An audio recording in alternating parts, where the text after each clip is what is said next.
Hello, my name is Shivam Singh और हम लोग प्रैक्टिस सेशन काम कर रहे हैं जिसमें कि हमारे अभी तक 11 वीडियोज़ आ चुके हैं और ये जाएगा 12th वीडियो। ठीक है, तो अभी तक हम क्या क्या कर चुके हैं। अभी तक टर्बो मशीनरी हमारी ख़त्म हो चुकी है जिसमें कि 2 वीडियोज़ थे। Second thing is machine design ख़त्म हो चुकी है जिसमें कि 3 वीडियोज़ थे। And third thing is theory of machine जिसमें कि 5 वीडियोज़ से ख़त्म हो चुका है। और हम इस टाइम कर रहे हैं इंडस्ट्रियल इंजीनियरिंग जिसमें कि 1 वीडियो जा चुका है प्लस 2 वीडियो और जाने हैं। ठीक है, इस वीक में इंडस्ट्रियल भी ख़त्म हो जाएगी। ओके, और हम काफ़ी अच्छी प्रैक्टिस कर रहे हैं। हम डेली करीब 100 क्वेश्चन करते हैं इन 2 आवर्स। ठीक है, so that we can improve our accuracy as well as time management in exams. और हमारा पैटर्न ये रहता है कि हम हर एक क्वेश्चन को 1 मिनट देते हैं जिसमें कि 30 से 35 सेकंड आपको मिलते हैं क्वेश्चन सॉल्व करने के लिए। Then after that in 25 to 20 second I explain that question and you can see my solution. Okay, तो हम लोग आगे बढ़ते हैं अब और क्लास स्टार्ट करते हैं। पहला क्वेश्चन आपके सामने, ट्राई कीजिए पहला question.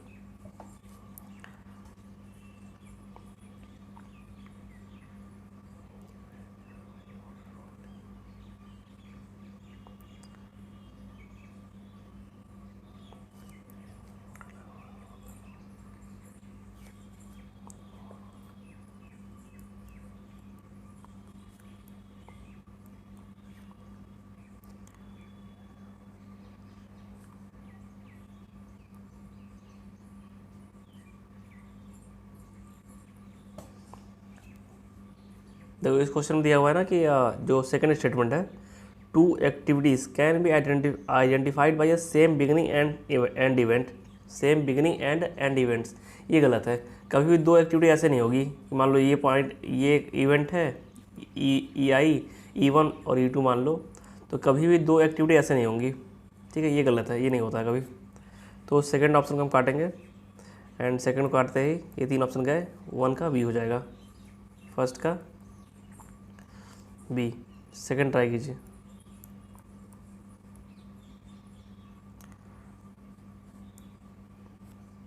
Try second one. Second one में हमें क्रिटिकल पाथ निकालना है तो हम बहुत सिंपली निकाल लेंगे। ट्राई कीजिए।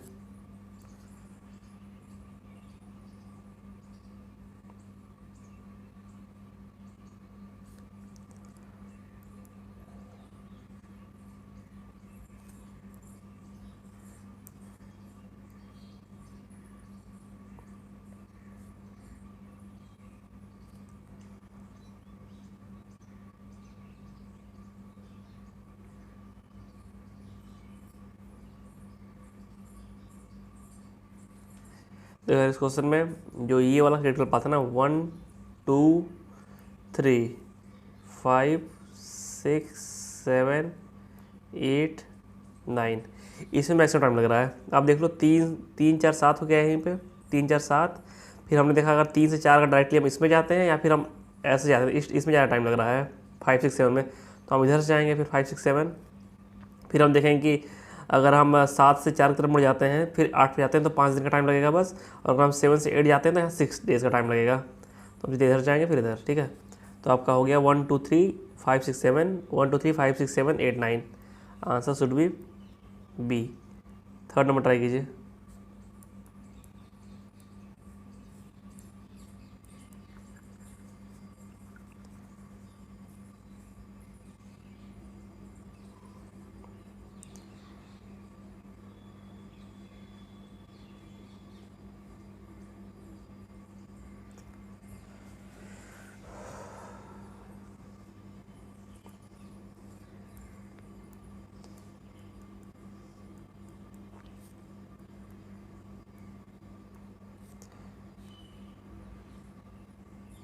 दो यार, पर्ट और सीपीएम काफ़ी क्वेश्चन आएंगे तो यहाँ मैं पर्ट सीपीएम के बारे में एक मिनट बता दूंगा कुछ, मतलब काफ़ी डिटेल्स में। तो पर्ट का फुल फॉर्म होता है project evaluation review technique. And second thing is that PERT is event based. देखो ई है ना, तो इवेंट बेस्ड हो गया। एंड सेकंड इज़ इसको हम R&D में यूज करते हैं जहाँ की हमें टाइम का पता नहीं होता है। और ये इसका जो मॉडल होता है वो प्रोबेबिलिस्टिक होता है। ठीक है, जैसे कि नॉर्मल कंडीशन में जो भी काम होते हैं हमारे में प्रोबेबिलिस्टिक होते हैं, कोई काम डिटर्मिनिस्टिक नहीं होता है। लेकिन जो सीपीएम है डिटर्मिनिस्टिक होता है। एंड इतना काफ़ी है पर्ट के बारे में। और 3 टाइम एस्टिमेट होते हैं इसमें। और जो पूरा प्रोजेक्ट जो होता है इसमें वो होता है वो होता है आपका नॉर्मल डिस्ट्रीब्यूशन के अबाउट, एंड एक एक्टिविटी जो होती है वो होती है बीटा बीटा डिस्ट्रीब्यूशन, ठीक है। और सीपीएम जो होता है हमारा क्रिटिकल पाथ मेथड का फुल फॉर्म है, ये डिटर्मिनिस्टिक होता है। इसमें जो एक टाइम एस्टिमेट होता है ये, और डिटर्मिनिस्टिक का मतलब है कि इनको पता है कि कब क्या, मतलब एग्जैक्ट टाइम पे क्या क्या होगा, लेकिन ऐसा रियल कंडीशन तो होता है नहीं। इसीलिए हम रियलिटी में जब कॉस्ट एनालिसिस करते हैं ना तो पर्ट यूज़ करते हैं हमेशा, पर्ट। तो वही बोला गया है इसमें, generally PERT is preferred over the CPM for purpose of project evaluation. बिल्कुल सही है, क्योंकि सारे प्रोजेक्ट जितने भी होते हैं almost all of them are not deterministic. क्योंकि हमें कुछ, अगर हम बिल्डिंग, अगर पढ़ाई जैसे करते हैं, प्लानिंग जो करते हैं, प्लानिंग कभी कंप्लीटली चलती है नहीं ना, कुछ ना कुछ डेविएशन आते ही हैं, तो पार्ट में डेविएशन कंसिडर किया जाता है। But in CPM deviation consider नहीं करते हैं, that's why in most of the cases part use करते हैं। तो थर्ड का ये हो जाएगा, ठीक है। इसमें वही तो बोला गया है कि generally PERT is preferred over the CPM for the purpose of project evaluation because PERT is based on approach of multiple time estimate for each activity, ठीक है। मल्टीपल टाइम में क्या होता है, एक होता है ऑप्टिमिस्टिक, एक होता है पेसिमिस्टिक, एक होता है मोस्ट लाइकली। ऑप्टिमिस्टिक मतलब कि अगर कोई गड़बड़ी नहीं हुई तो ऑप्टिमिस्टिक हो जाएगा, अगर सब कुछ खराब ही अपोजिट चल रहा है आपके प्लान के तो पेसिमिस्टिक हो जाएगा, और मोस्ट लाइकली आपका मतलब नॉर्मल कंडीशंस में आता है, टाइम लगता है, ठीक है। तो थर्ड का ये हो जाएगा। फोर्थ नंबर ट्राई कीजिए।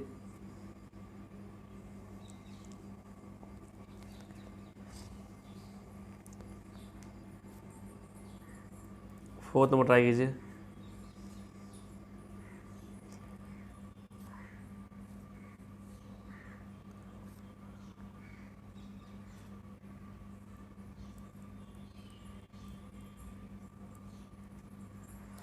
देखो इसमें बोला गया है कि expected project duration found to be 36 expected है, और आपका जो प्रोबेबिलिटी क्या है कि 36 डेज में प्रोजेक्ट जो है आपका कंप्लीट हो जाएगा।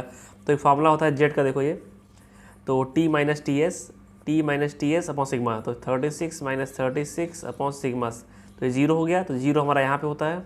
इसका मतलब ये एरिया आएगा, और ये एरिया होता है 50% प्रोबेबिलिटी, ठीक है। आधा 50% होता है, आधा 50%। और एक चीज़ और आप याद कर लो, मैं यहाँ बता दे रहा हूँ जिससे कि आगे हमें डिस्कस करना पड़े बार बार। जेड की वैल्यू अगर 0.84 है तो प्रोबेबिलिटी है 80%। जेड की वैल्यू अगर 1.23 है प्रोबेबिलिटी है 90%। जेड की वैल्यू अगर 1.65 के अराउंड है तो प्रोबेबिलिटी है 95%। जेड की वैल्यू अगर 2.33 है तो प्रोबेबिलिटी है 99%। इतना डाटा याद कर लो, इस सारे क्वेश्चन हो जाएंगे लगभग, ठीक है। 4 चीज़ याद कर लो बस, और डन। और देखो जेड इक्वल टू 0.84 का ये मतलब है कि 0 से 0.84 जाने में पहले हमारा 50 कवर अप था, 50 तक 30 और बढ़ जाएगा, 30 इधर, मतलब 80 तभी पहुँचेंगे। 0.84 यहाँ आएगा इस पॉइंट पे, और अगर मान लो नेगेटिव 0.84 आ गया तो 30 घट जाएगा, बस 20 बचेगा। Got it. तो ऐसे सारे क्वेश्चन हो जाएंगे आपके। तो फिफ्थ नंबर ट्राई कीजिएगा, फिफ्थ नंबर। ये डाटा याद कर लेना, बहुत इंपॉर्टेंट है।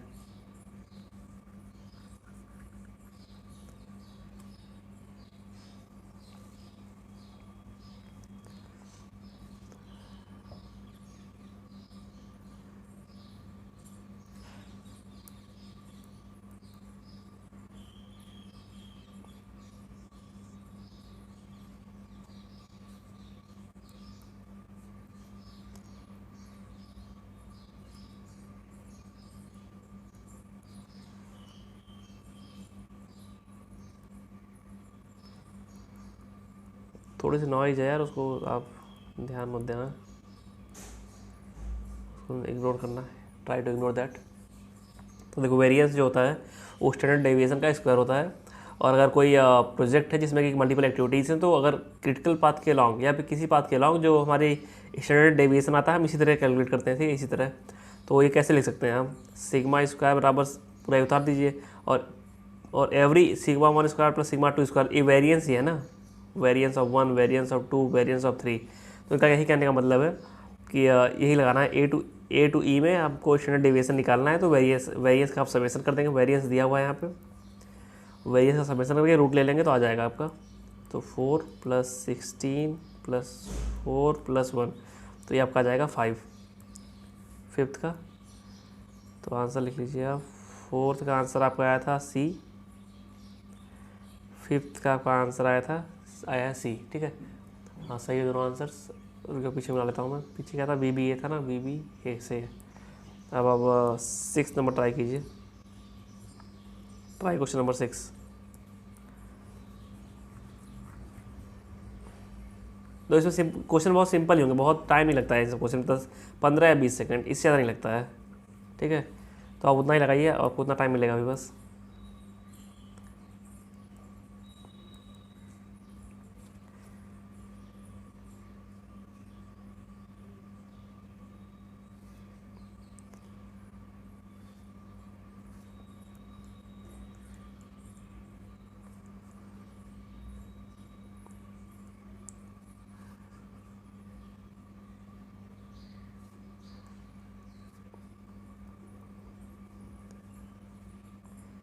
तो सिग्मा अभी लास्ट टाइम निकाला था, तो सिग्मा क्या कर रहे थे, 4 वेरिएंस का समेशन का अंडर रूट था ना, तो सिग्मा आपका 3 आ जाएगा। और जो टी ई है, एक्सपेक्टेड टाइम है 40 है, और इनका कहना है कि 43 डेज में प्रोजेक्ट कंप्लीट हो जाए, उसके लिए क्या क्या प्रोबेबिलिटी है। तो आप क्या करें, जेड निकाल लेंगे पहले, जेड निकालेंगे 43 माइनस 40/3, तो 1 आ जाएगा। ये 1 का मतलब है कि 0.84 से ज़्यादा है, और 0.84 पे हमारी प्रोबेबिलिटी थी 80%, तो 80% से तो ऊपर होना चाहिए, इतना कन्फर्म है। और 90% से नीचे होगा, क्योंकि 90% के लिए हमें चाहिए होता है 1.28। मैंने पीछे क्या लिखा था, 1.28 होता है यार, ये करेक्ट बोलना, ठीक है। 90% के लिए 1.28, ठीक है। तो आप ये ध्यान दे दो कि 80, तो आंसर क्या आएगा, आंसर इज सी, 6 का सी, 6 का सी है ना। हाँ 7th ट्राई कीजिए, 7th नंबर।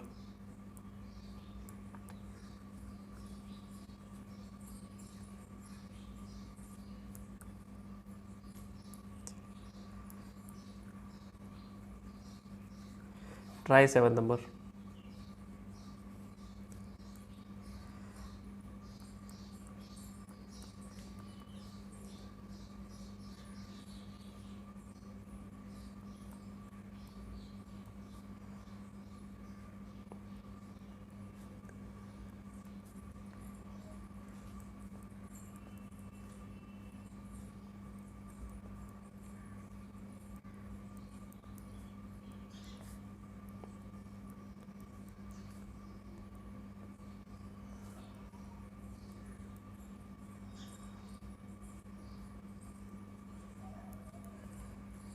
देख लो, ऐसे पूछा हुआ है ना कि टोटल फ्लोट की बात की गई है, तो मैंने तीनों फॉर्मूले लिख दिए हैं कि आपके total float, independent float and free float.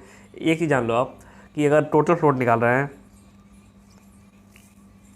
तो जो आगे वाली एक्टिविटी है और पीछे वाली एक्टिविटी है, सबका सेलेक्ट खा जाएंगे हम लोग।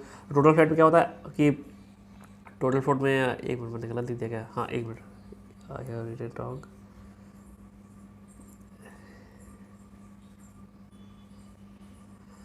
ये उल्टा सीधा आगे पीछे हो गया यार, समझाओ। जो टोटल फ्लोट होता है ना, उसमें कि उसमें देखो ऐसे निकालते हैं टोटल फ्लोट में कि जो अगली एक्टिविटी है उसको लेट से लेट शुरू कीजिए, ठीक है। और जो पीछे वाली एक्टिविटी है उसको अर्लीस्ट, इवेंट की बात करते हैं, इवेंट है, आई जे इवेंट है। देन इंडिपेंडेंट फ्लोट में जो आगे वाला इवेंट है उसको पहले स्टार्ट कर लीजिए, अर्लीस्ट स्टार्ट, देन इसको अर्लीस्ट, एंड थर्ड इज, इसको ऐसे रहने देंगे, जे माइनस एल ऑफ आई, ठीक है। ये 3 फॉर्मूले होते हैं हमारे। इसमें टोटल फ्लोट की बात की है, टोटल फ्लोट की, इसमें बोला गया है कि earliest occurrence of event 1 is 8। जो इवेंट 1 है ये इवेंट 2 है, तो अर्लीस्ट जो 1 का है 8 है, and latest occurrence for the event 1 is, latest occurrence for the event 1 is 26, then it is says the earliest occurrence of event 2 is 32, and the latest occurrence of event 2 is 37। तो formula क्या था हमारा total float का, L J आपका 37 है, minus ई आई आपका 8 है, और एक्टिविटी टाइम क्या है, टी जो है आपका एक्टिविटी टाइम होता है, तो -11। तो आंसर क्या आएगा, 37 माइनस 19, तो कितना आ जाएगा आंसर, 18 आएगा, ठीक है। 7th का सी, ये समझ गया ना। ये तो खैर सिंपल टोटल फ्लोट अगर निकालना है तो जो दूसरा वाला इसको लेट से लेट शुरू करो, इसको पहले से पहले शुरू कर दो, और दोनों का अंतर निकाल के जितना एक्टिविटी टाइम हटा दो तो टोटल फ्लोट आ जाएगा आपका। ओके। और दूसरी चीज़ है कि अगर आपको इंडिपेंडेंट फ्लोट निकालना है तो आगे वाले को डिस्टर्ब नहीं करना है, हेड वाले को, तो इसको अर्लीस्ट पे स्टार्ट कर लो, इसको अर्लीस्ट रखो और इसको दोनों को अर्लीस्ट कर लो, -t कर दो। अगर फ्री फ्लोट निकालना है तो पीछे वाले को डिस्टर्ब नहीं करना है, तो इसको लेट, इसको अर्ली। ठीक है, समझ गए आप? तो 7th का हो गया।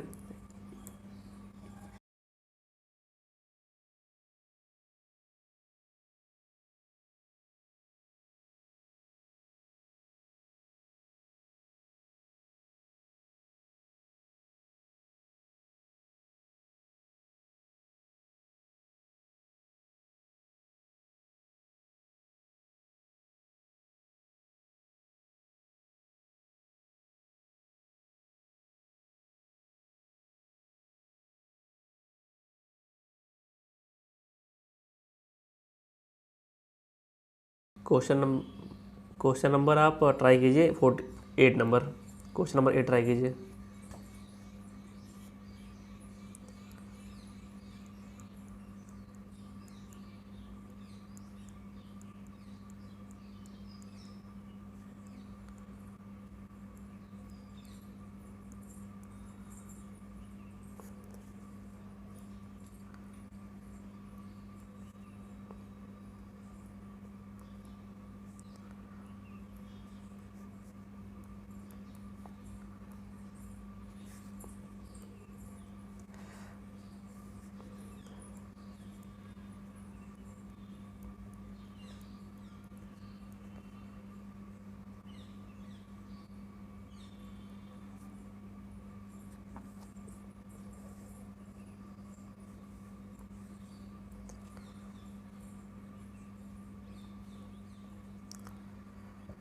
देखो यार, इसमें बोला गया है क्वेश्चन में ना, क्वेश्चन में आपको बोला गया है कि एस्टिमेट टाइम एस्टिमेट निकालना है व्हेन द ऑप्टिमिस्टिक टाइम दिया हुआ है, तीनों टाइम दिए हुए हैं, तो आपको एक्सपेक्टेड टाइम आप निकाल लोगे, 15 डेज आ जाएगा। फिर आपको जेड निकालना है। देखो जेड के लिए क्या क्या अवेलेबल हमारे पास है, 13 डेज में कंप्लीट करानी एक्टिविटी, तो जेड 13 - 15। अब हमारे पास सिग्मा क्या होता है, सिग्मा होता है हमारा, sigma is T pessimistic -t optimistic upon 6। ठीक, कितना आंसर आ जाएगा आप, इससे आंसर आ जाएगा 2, तो अपॉन 2 करेंगे तो इससे आंसर आ गया हमारा, जेड का आंसर आ गया -1। तो जेड हमारा अगर -1 हो गया ना, तो आप ये देख लो कि जब नेगेटिव में 0.84 हो रहा था, नेगेटिव में 0.84, तब 30% डिक्रीज हो जा रहा था, 30%, 50 में से 30 चला जा रहा था।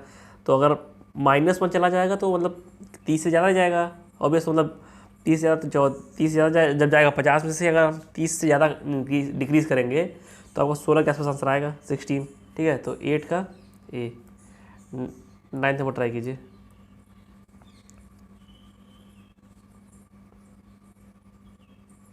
तो जो डमी एक्टिविटी होती है ना, उसका काम होता है बस जो लॉजिक या फिर सक्सीडेंस को दिखाना, मतलब कि बस लॉजिक बैठाना होता है काम, उसमें ना तो कोई रिसोर्स लगता है ना तो कोई टाइम लगता है।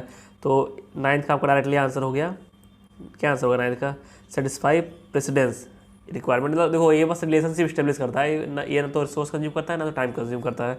तो आपका 9th का आंसर हो गया बी। 10th नंबर ट्राई कीजिए।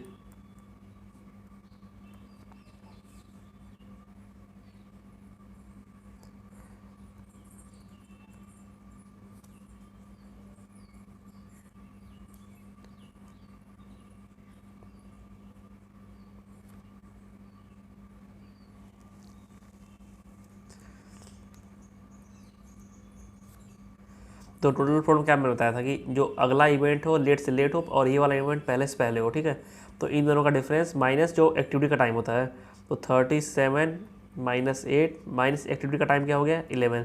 तो आंसर आपका क्या आ जाएगा, अगेन आंसर इज 18 वीक्स। 10 का ए।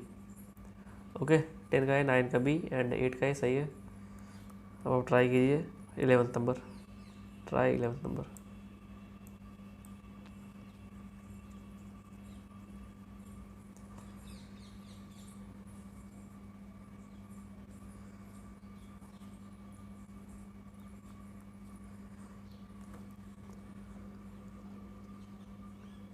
और देखो जो ये क्वेश्चन होते हैं ना क्रिटिकल पाथ मेथड के, ये आप जितना ही प्रैक्टिस करोगे उसी से आएंगे, ठीक है। ये कोई इनबिल्ट नहीं होता किसी में।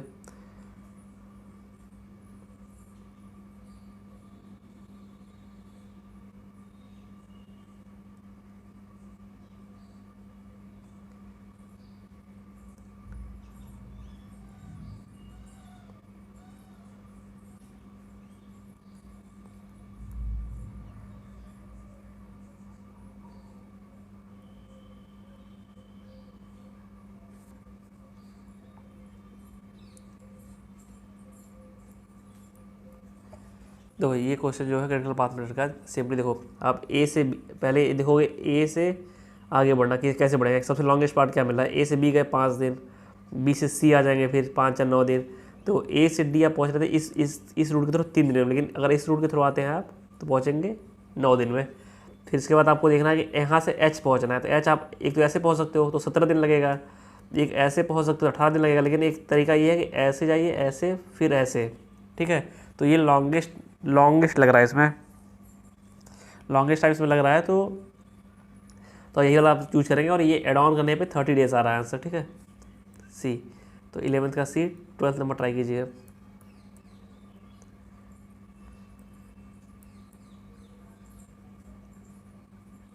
12th नंबर ट्राई कीजिए।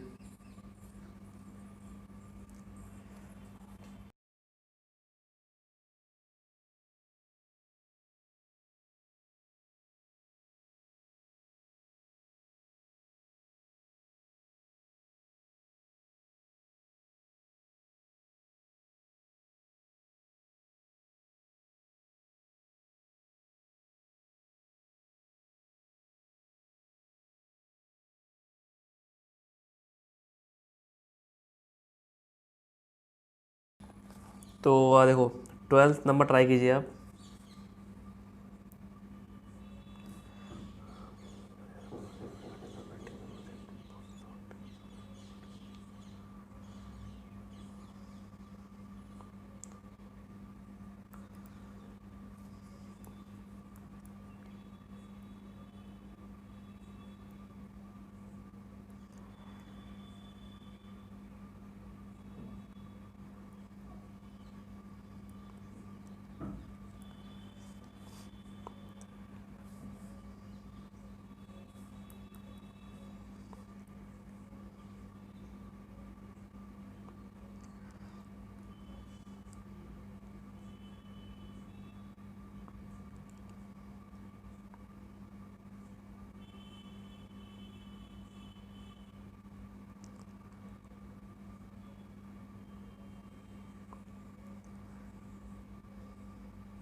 देखो यार, जो 12th नंबर क्वेश्चन है ना, जो 12th नंबर क्वेश्चन है, इसमें इन्होंने बोला हुआ है कि अगर for a short duration projects updating is done frequently. सही है, अगर छोटा कोई प्रोजेक्ट होता है उसमें अपडेट जल्दी जल्दी करते हैं कि कितना प्रोग्रेस हुआ कितना नहीं हुआ, पहला सही हो गया। दूसरा, for large duration project frequency of updating is decrease as the project is nearly completion. तो ये जो सेकंड लाइन है ये मुझे गलत लगती है, क्योंकि देखो जैसे कोई बड़ा प्रोजेक्ट होता है, जैसे कोई बड़ा प्रोजेक्ट है, ठीक है, तो बड़े प्रोजेक्ट में क्या होता है बताइए आप लोग खुद से। जैसे हम लास्ट में पहुंचते हैं, ठीक है, तो अपडेशन ज़्यादा होता है, उसको ज़्यादा अपडेट करना पड़ता है कंपेयर टू स्टार्टिंग, ठीक है, क्योंकि हमें रिपोर्ट करना लास्ट में कि हाँ ये काम होने वाला है कंप्लीट। तो सेकंड वन इज करेक्ट है। Third one is the updating is caused by over estimated और under estimated times of activities. ये भी सही लग रहा है मुझे, थर्ड भी। And outbreak of natural calamity necessitate updating. Fourth भी सही, फोर्थ तो एकदम होना ही होना चाहिए। अगर नेचुरल कैलेमिटी आ गई तो नेसेसिएट, चार ऑप्शन तो है नहीं, एक हमें ऑब्सोलेट करना है, ठीक है। तो चौथा में चाहिए ही चाहिए, तो ये आप हटा दो पहला। एंड सेकंड थिंग इज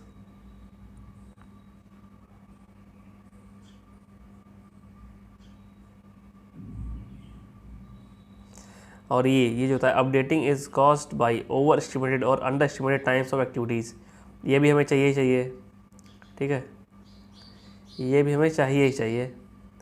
इसीलिए तो करना पड़ता है क्योंकि हम गड़बड़ कर देते हैं एस्टिमेशन। तीसरा चाहिए तो 3 4 चाहिए हमें, तो ये ऑप्शन भी गया। तो 1 2 चूज कर लो। 1 2 चूज करिए। तो ये भी जो जो मुझे मोस्ट इन दोनों का चूज करना होगा तो मैं पहला चूज करूँगा, क्योंकि अगर शॉर्ट ड्यूरेशन का प्रोजेक्ट होता है ना तो स्टार्टिंग से लेकर लास्ट तक उसमें एकदम वो मचा ही रहता है कि हाँ जल्दी करना है, ये करना है, वो करना है, जल्दी जल्दी, ठीक है। जैसे मान लो आप गेट का एग्ज़ाम देते हो तो गेट में बड़ा वो रहता है कि ऊपर नीचे जल्दी करना है, गलत नहीं होना चाहिए, सही नहीं होना चाहिए ये सब।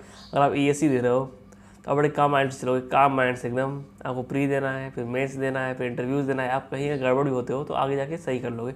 लेकिन गेट में ऐसा नहीं है। गेट में अगर एक बार क्वेश्चन गया, 2 3 क्वेश्चन गया तो खेल खत्म हो जाएगा, ठीक है। तो वहाँ ज़्यादा हमें वो रहना पड़ता है एक्यूरेट, इसलिए अपडेट ज़्यादा करते हैं वहाँ पे। तो I will choose first one come rather than second, ठीक है। तो पहला मैं चूज करूँगा एंड पहला का चूज करते हैं तो ये ऑप्शन लगता है मुझे C, ठीक है। तो 12th का मुझे C लगता है, ऑप्शन C होना चाहिए, लेकिन बुक में इन्होंने दिया हुआ है, बुक में दिया हुआ है 12th का A। तो आप लोग देख लीजिएगा, बुक में दिया हुआ है 12th का A 1 2 3 और 4 को छोड़ दिया है। और यार वो मुझे एकदम एब्सर्ड लगता है आंसर के आउटब्रेक कोई छोड़ देना अगर नेचुरल कैलेमिटी होती है तो वहाँ ज़्यादा अपडेट जरूरत पड़ती है, क्योंकि चीज़ें बहुत डिले होती हैं। जैसे कि कोरोना ही आया हुआ है तो बहुत डिले हो रहा है आगे पीछे चीज़ें, तो वहाँ ज़्यादा जरूरत पड़ती है सब चीज़ों की। तो आप समझ लो मेरा आंसर C है और इन्होंने आंसर A दिया हुआ है। और 13 नंबर में क्वेश्चन बता चुका हूँ आपको कि पर्ट नेटवर्क में एक्टिविटी जो होती है बीटा डिस्ट्रीब्यूशन होती है, और जो प्रोजेक्ट होता है नॉर्मल डिस्ट्रीब्यूशन होता है। तो 13th का B एंड 15th करिए।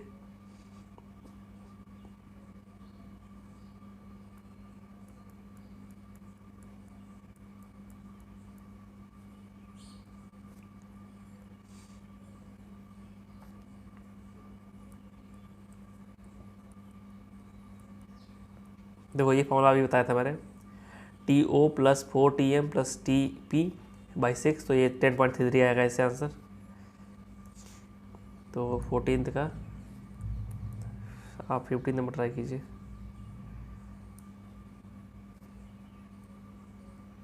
फोर्टीन का क्या आंसर था, 1 मिनट। 14th का B, ठीक है। 14th का B 15 ट्राई कीजिए।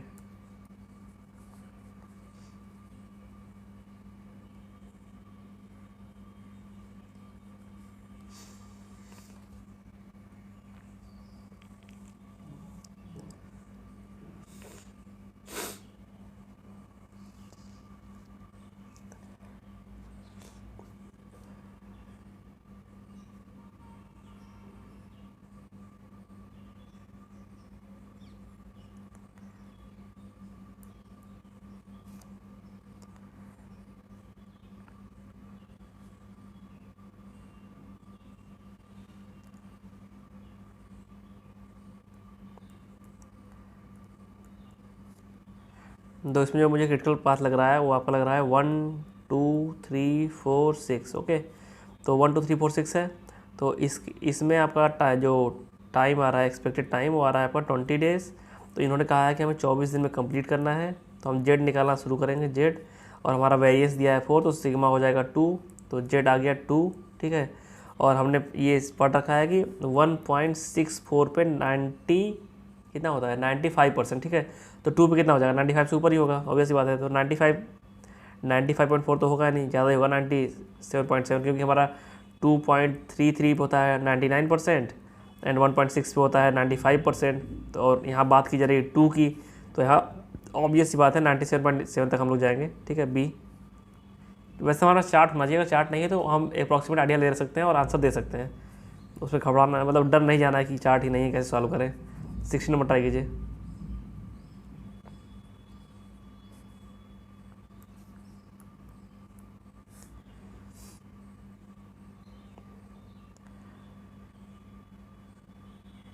देखो इसमें कहा गया change in critical path requires rescheduling in the pod network. सही है, अगर क्रिटिकल पाथ में अगर चेंज हो गया, मान लो कोई वैसी एक्टिविटी है जो डिले, जैसे बहुत स्लैक था और वो स्लैक से ज़्यादा डिले हो गई, तो हमें फिर से रीशेड्यूलिंग करना ही पड़ेगा। And some of the activities can not be completed in time and because some of the activities can not be completed in time due to the unexpected breakdown. तो वही बात की, जो अनएक्सपेक्टेड मतलब जो कोरोना आ गया ये नेचुरल कैलेमिटी है ना, तो ये भी अनएक्सपेक्टेड ब्रेकडाउन है, तो रीशेड्यूलिंग करनी पड़ेगी हमें, इसलिए हमें अपडेट करना पड़ता है हमें। ठीक है, वही मैंने पीछे बोला था उस क्वेश्चन में कि मैं क्यों सी के साथ जाऊँगा, एक साथ नहीं जाऊँगा, क्योंकि ब्रेक नेचुरल कैलेमिटी को हम लोग लेंगे ही लेंगे ऑप्शन में, वो छोड़ नहीं सकते हैं उसे। तो इसका आंसर हो गया ए, 16 का ए होना चाहिए।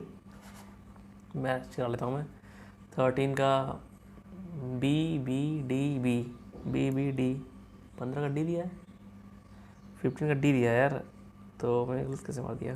15 का, हाँ सॉरी है 15 का डी है ना, 97% था तो 15 का डी एंड 16 का बी दिया है। तो 16 का बी अगर दिया है ना तो इसमें कुछ कर नहीं सकते भाई। मेरा आंसर मैं ए मार दूंगा। जो असर्शन रीजन क्वेश्चन होते हैं उसमें कोई बहुत कॉन्फ्लिक्ट नहीं होता है। अगर ए आपका लग रहा है तो ए मार दीजिए, बी लग रहा है बी मार दीजिए। ए बी में तो बहुत वो होता है, लक चलता है, ठीक है, उसमें बहुत कन्फ्यूजन आता है। अगर सी डी तो कन्फर्म होता है, बस ए बी में लग चलता है तो आप देख लीजिएगा। इसमें इन्होंने आंसर दिया है B, but mine answer is A. मैं ए ही मारूंगा क्योंकि मुझे लग रहा है सटीक आंसर, सटीक एक्सप्लेनेशन है, कोई इसमें दिक्कत नहीं है। ठीक है, 18th नंबर कीजिए ट्राई।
देखो यार, इसमें क्रिटिकल एक्टिविटी की बात की गई है, क्रिटिकल पाथ मेथड ढूंढना है हमें।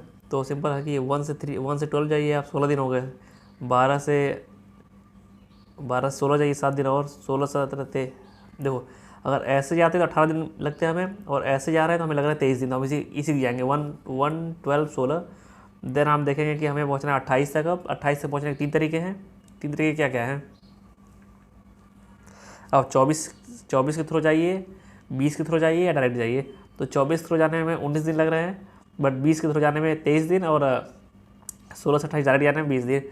तो आप ये चूज कर लोगे 23 दिन वाला, ठीक है, क्योंकि मैं एक क्रिटिकल एक्टिविटी ढूंढ, क्रिटिकल पाथ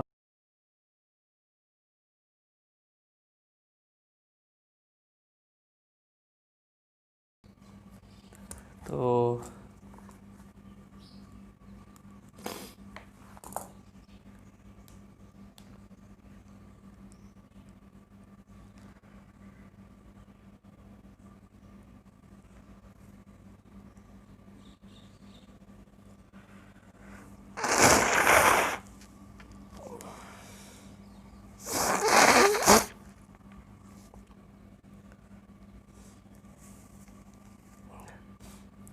देखो, तो हम 1 से 12 जाएंगे, 12 के बाद फिर 16 जाएंगे, 16 के बाद 20 28, क्योंकि इस मेथड इसके थ्रू लग रहा है हमारा 23 दिन। तो हम यही चूज करेंगे। तो हमारे टोटल डेज हो जाएंगे आपके 7 6 13 13 17 30 30 46, ठीक है, 46। 18 का डी आ जाएगा। 19 नंबर ट्राई कीजिए।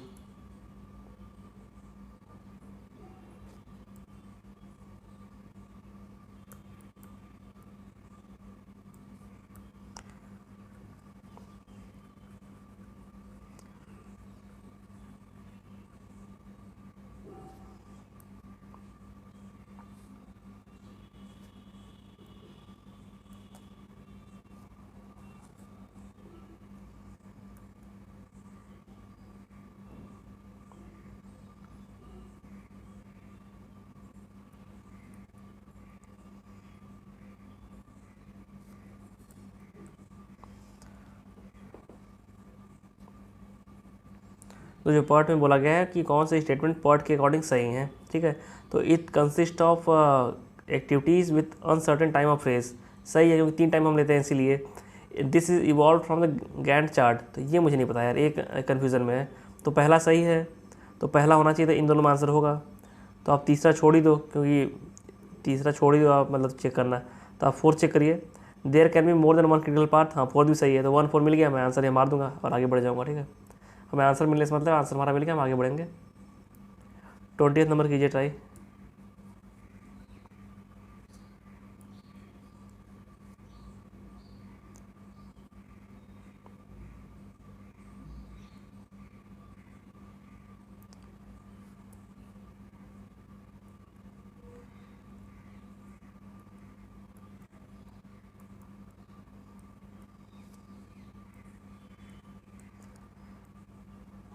तो ये हम कई बार फॉर्मूला पढ़ चुके हैं अभी तक कि most likely plus 4 time T, sorry most likely नहीं, ये ऑप्टिमिस्टिक होता है। Optimistic plus 4 time most likely plus pessimistic time upon 6, ठीक है। तो यही फॉर्मूला पुटअप कर दोगे तो आंसर आ जाएगा आपका 5 मिनट। ओके, तो 28 का बी हो जाएगा। 21 ट्राई कीजिए।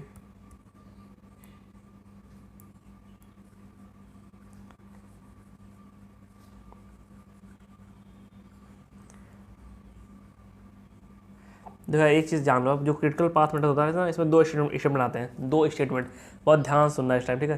देखो एक स्टेटमेंट होता है कि it is the critical path takes the longest time, critical path takes the longest time, ये भी सही है। और कोई कह दे कि a project can be completed in minimum duration in which critical path can be completed, ये भी सही है। मतलब प्रोजेक्ट को पूरा करने के लिए मिनिमम ड्यूरेशन आपका क्रिटिकल पाथ है, ठीक है। लेकिन अगर कोई कहते हैं कि critical path takes maximum duration, ये भी सही है। दोनों स्टेटमेंट सही हैं। आप अगर ध्यान से बैठ के सोचोगे 10 मिनट ना, तो दोनों स्टेटमेंट सेम ही है, बस कहने का तरीका अलग अलग है।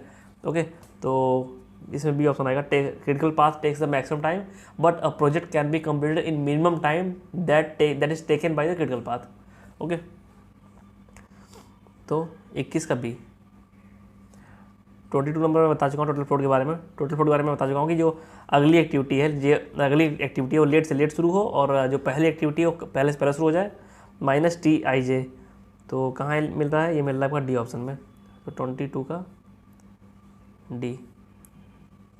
23 कीजिए।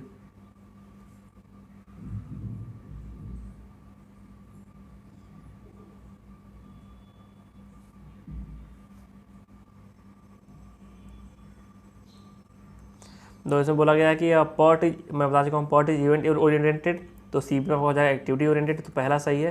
पर्ट इज, ये सब मैंने इसीलिए 2 मिनट लेके पूरा समझा दिया था आपको पर्ट सी के बारे में कि आगे दिक्कत ना आए।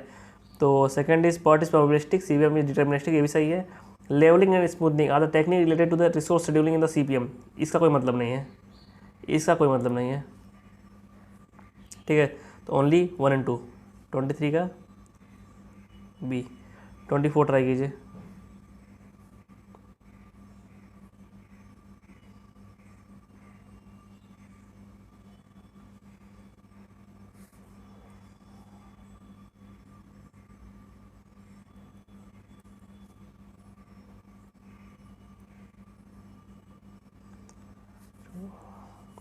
ये देख लो यार, बैलेंस शीट का मतलब था कि कितने टाइम में हमारा काम नहीं हो रहा है, ठीक है, कितने टाइम हमारे जो स्टेशन से खाली पड़े हुए हैं। तो सिंपल कि लाइन इफिशियंसी मतलब होता है कि कितने टाइम काम हो रहा है। तो 100 में से जितने टाइम काम हो रहा है वो आप हटा दोगे तो कितना टाइम काम नहीं हो रहा है निकल जाएगा। तो इजी आंसर है 100 माइनस लाइन इफिशियंसी, बी आ जाएगा। 24 का बी। 25 ट्राई कीजिए।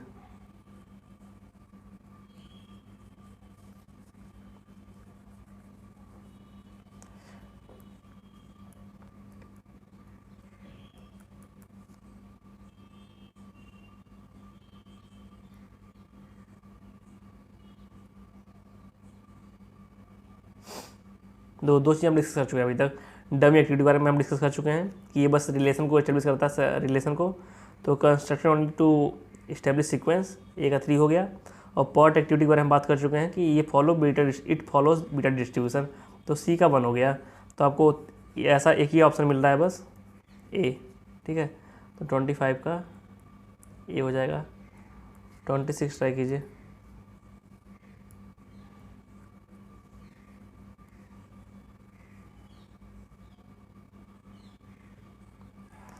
ये तो यार सेम फर्जी क्वेश्चन है सब है। पर हम तीनों टाइम देते हैं ना, optimistic plus pessimistic plus most likely, तो तीनों हो जाएगा, मतलब ए ऑप्शन 26 का ए। 27 ट्राई कीजिए, 1 मिनट को आंसर मिला लूँ मैं। 23 बी बी ए सही है। 27 करिए।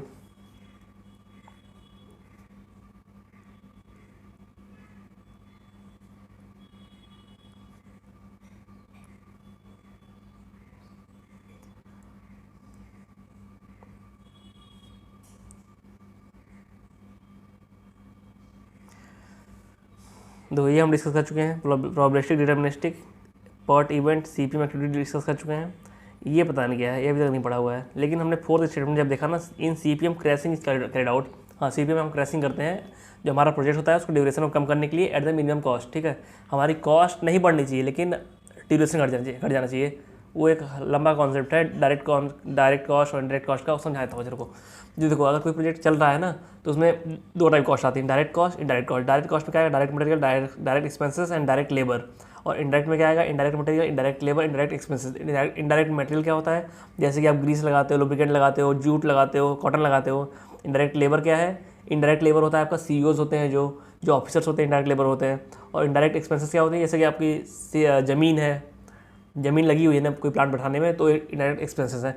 अगर आपका, और ये जो इनडायरेक्ट एक्सपेंसेस है ना वो कंटिन्यूस चलते ही रहते हैं, कंटिन्यूस चलते रहते हैं। वो जितना लंबा प्रोजेक्ट चलेगा उतना ही ज़्यादा वो बढ़ेगा। लेकिन जो डायरेक्ट एक्सपेंसेस हैं, अगर आप प्रोजेक्ट का ड्यूरेशन कम करोगे, प्रोजेक्ट का ड्यूरेशन अगर आप कम करोगे तो देखो ऐसे होता है ग्राफ है। प्रोजेक्ट ड्यूरेशन कम करने पे जो डायरेक्ट एक्सपेंसेस होता है जो टाइम है ना, टाइम से देखो ये है डायरेक्ट एक्सपेंसेस का ये ग्राफ है, इनडायरेक्ट का ये होता है। तो ये जो मिडिल निकालते हैं ना, जो मिडिल यहीं पे निकालते हैं, इसी को क्रैशिंग कहते हैं। इसको टाइम को कम करके, टाइम को जब कम करते हैं तो हमारा जो इनडायरेक्ट एक्सपेंस है, इनडायरेक्ट एक्सपेंस ये कम होता है। ठीक है, ये कम होता है। I think are getting now, okay. तो क्रैशिंग करने में हमें पैसा लगता है, लेकिन अगर इनडायरेक्ट एक्सपेंस ज़्यादा है कंपेयर टू द क्रैशिंग में जो पैसा लग रहा है तो हम कर देंगे क्रैशिंग। ठीक है, जिससे कि हमारा कॉस्ट भी बच जाए और टाइम भी बच जाए। तो क्रैशिंग की जाती है। और तो हमें देखो, ये भी सही है, ये भी सही है, ये भी सही है। गलत कौन सा है, सी। तो 27 का हो जाएगा आपका सी। 29 कीजिए, 29।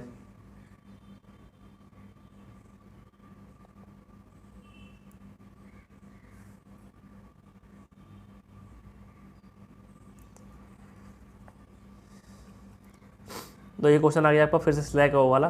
तो इसमें पूछा गया कि सारी एक्टिविटीज़ अगर अर्लीस्ट टाइम पे स्टार्ट हो जाएंगी तो हमारे पास टाइम क्या अवेलेबल होगा, एडिशनल टाइम। तो सिंपल सी बात है, देखो बताया था मैंने ना कि अर्लीस्ट लेटेस्ट ये आता है जब टोटल फ्लोट निकालते हैं। अगर दोनों ये कह दिया इसका मतलब इंडिपेंडेंट फ्लोट, अगर ये कह देता तो मतलब होता है कि ये कह देता तो मतलब होता कि कौन सा होता है, पहले लाइन्स होते हैं ना, एक पहले होता है free float then independent float.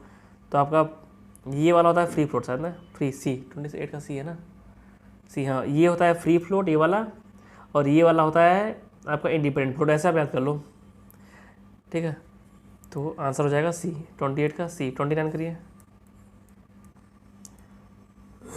29 try कीजिए।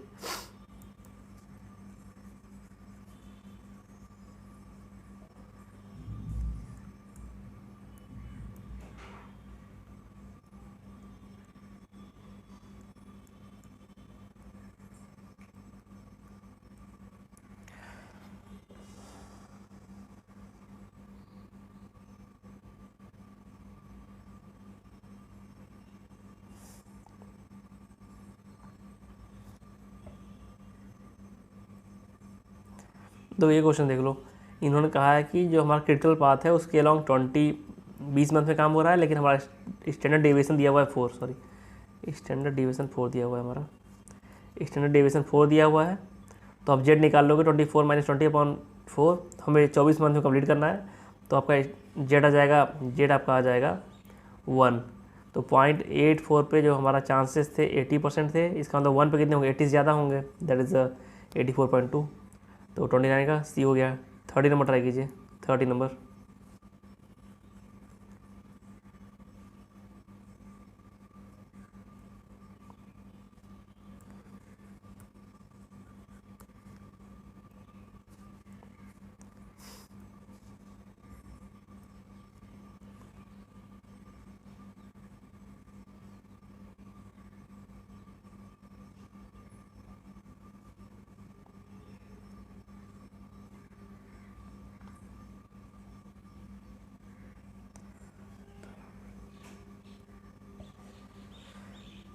देखो यार सिंपल है, आप पहला स्टूडेंट पढ़ा होगा आपने पहला, तो मैं कई बार डिस्कस कर चुका हूँ जो आपकी पार्ट एक पार्ट होता है वो इवेंट बेस्ड होता है, लेकिन यहाँ लिख दिया एक्टिविटी ओरिएंटेड, तो पहला ही गलत हो गया। तो 30 का ये आंसर हो गया। 31 ट्राई कीजिए।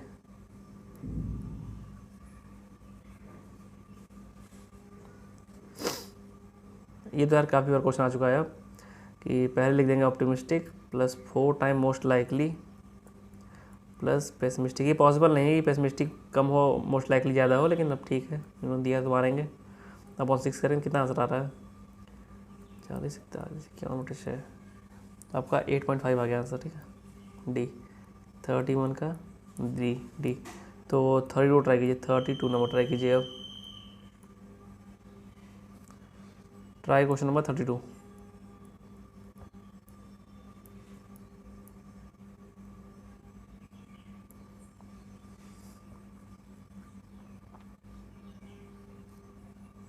सिंपल है यार इसमें earliest expected occurrence time for the event 50 पूछा हुआ है, 50 के लिए। तो देखो यहाँ से हम चलना शुरू होंगे 8 से 15, ये 15 हो गया, 8 7 15 देन। लेकिन हम अगर हम ऐसे जाएँ इस तरफ से तो ये 15 आ रहा है, लेकिन एक तरीका है कि ऐसे जाके ऐसे घूम के जाएँ तो ये 17 आ रहा है। तो हम सबसे लंबा वाला लेंगे टाइम। 17 ये हो गया प्लस 8 23, 17 प्लस 8 25 हो गया, ठीक है। तो 25 डे आंसर आ जाएगा। सबसे अर्लीस्ट आप पहुँच सकते हैं 25 डेज़ में।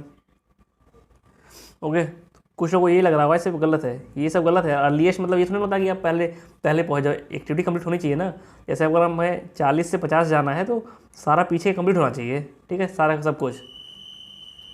जैसे मान लो हमें 30 to 40 करना है, तो इसका मतलब थोड़ी ना कि 30 से 40 हम चले जाएंगे विदाउट कंप्लीट किए 10 से 20। 10 से 20 इसीलिए डमी एक्टिविटी लगाई गई है ना। तो आपका आंसर 25 आ जाएगा। तो 20 कि कौन सा क्वेश्चन? 32 का डी हो जाएगा आंसर। अब आप 33 ट्राई कीजिए। 33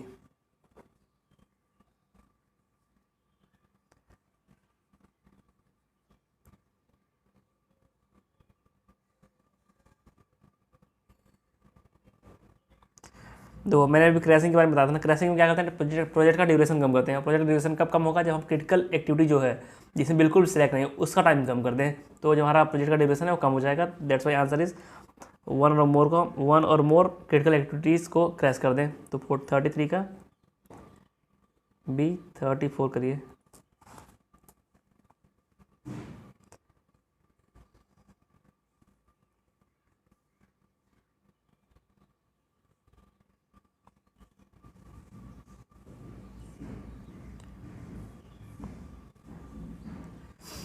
तो 34 में बोला गया कि more than 4 dummy activities can not be used. ये एब्सर्ड है, आप कितनी भी डमी एक्टिविटी लगा सकते हो, लेकिन एक बात, एक कंडीशन होती है उसमें, ये फर्जी नहीं लगाना है। जब बहुत ज़रूरी पड़ जाए डमी एक्टिविटी की तभी लगाना है डमी एक्टिविटी को, ठीक है। तो 34 का डी गलत है। तो अब 35 नंबर जो क्वेश्चन आपका है, जो 35 नंबर क्वेश्चन है रिपीटिशन है क्वेश्चन नंबर 25 का, तो मैं इसका आंसर दे दे रहा हूँ डायरेक्टली। 35 का सी आंसर है। तो आप ट्राई कीजिए 36 नंबर। 36 नंबर ट्राई कीजिए आप। DBDC 32 से।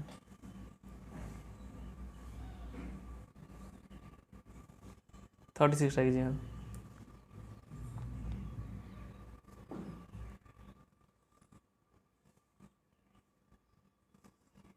दो टोटल फ्लोट पूछा गया है तो ये लगा देंगे। मैं बताया था ना कि लेटेस्ट 23 माइनस 10 माइनस टाइम आपका 8 है, तो आ जाएगा आपका 5 डेज। आंसर इज डी 36 का डी। 37 ट्राई कीजिए।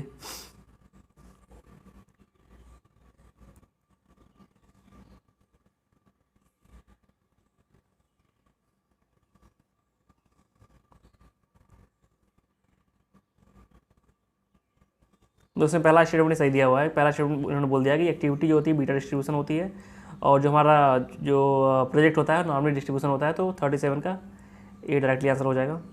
38 जो है आपका रिपीटिशन है क्वेश्चन नंबर 13 का, ये सेम क्वेश्चन है, रिपीट हो रहा है बस। 38 का आंसर दे रहा हूँ मैं। 38 का आंसर आपका बी है। 39 भी रिपीटिशन है 35 का, तो 39 का आंसर आपका ए है। और 40 नंबर ट्राई कीजिए। 40 नंबर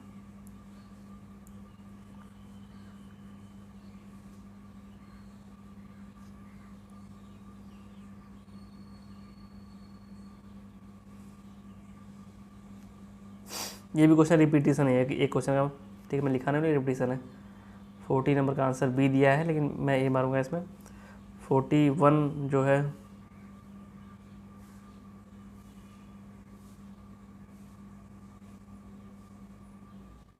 फोर्टी वन करिए, 41।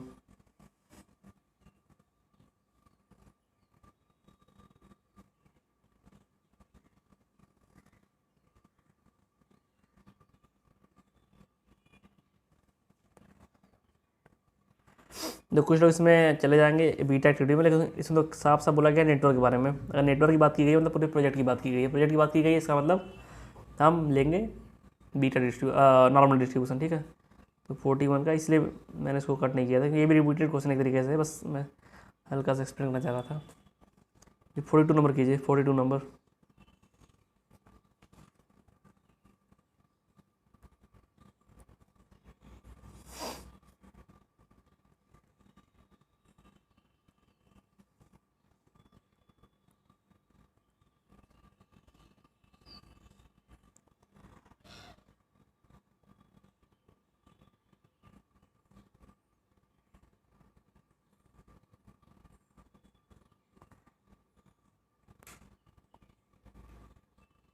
तो जो बार चार्ट होता है ना, बस सिंपली ऐसे बार्स बने होते हैं, उसमें दिखाता है कितना टाइम लगेगा, कितना रिसोर्स लगेगा, और इसमें कुछ भी नहीं होता, इंटरलिंकिंग नहीं होती है। क्या रिलेशनशिप है बिटवीन द इवेंट्स एक्टिविटीज़, कोई रिलेशनशिप नहीं होती है। तो जो सेकंड स्टेटमेंट है, वन एडवांटेज ऑफ, ये गलत है, सेकंड स्टेटमेंट गलत है।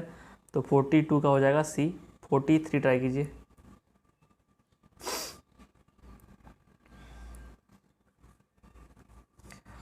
Try 43 number.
देखो अरे ऐसे चार्ट बनेगा इसका, मैंने बना दिया है यहाँ पे, आप देख लीजिएगा। ऐसे चार्ट, इसमें ऐसे चार्ट बनेगा। एंड ए बी जो आपका ये लाइन है, देखो ये ए सी ई एफ, ये आपका होगा क्रिटिकल पाथ। और क्रिटिकल पाथ के अलावा जो स्लैक होता है 0 होता है, इसका तो स्लैक 0 होगा, और ये जोड़ने 42 आ रहा है, ठीक है। तो आंसर शुड भी ए, 43 का ए। 44 ट्राई कीजिए।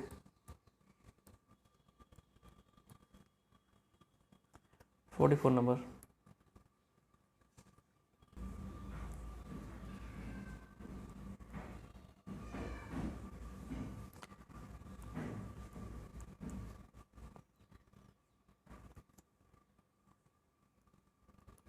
तो मैंने बताया था आपको ना कि जो टाइम के साथ जो डायरेक्ट कॉस्ट होती है डिक्रीज होती है, और इनडायरेक्ट कॉस्ट इंक्रीज होती है। तो आप देख लो, in any crash project both direct cost and indirect cost increases, ये गलत है।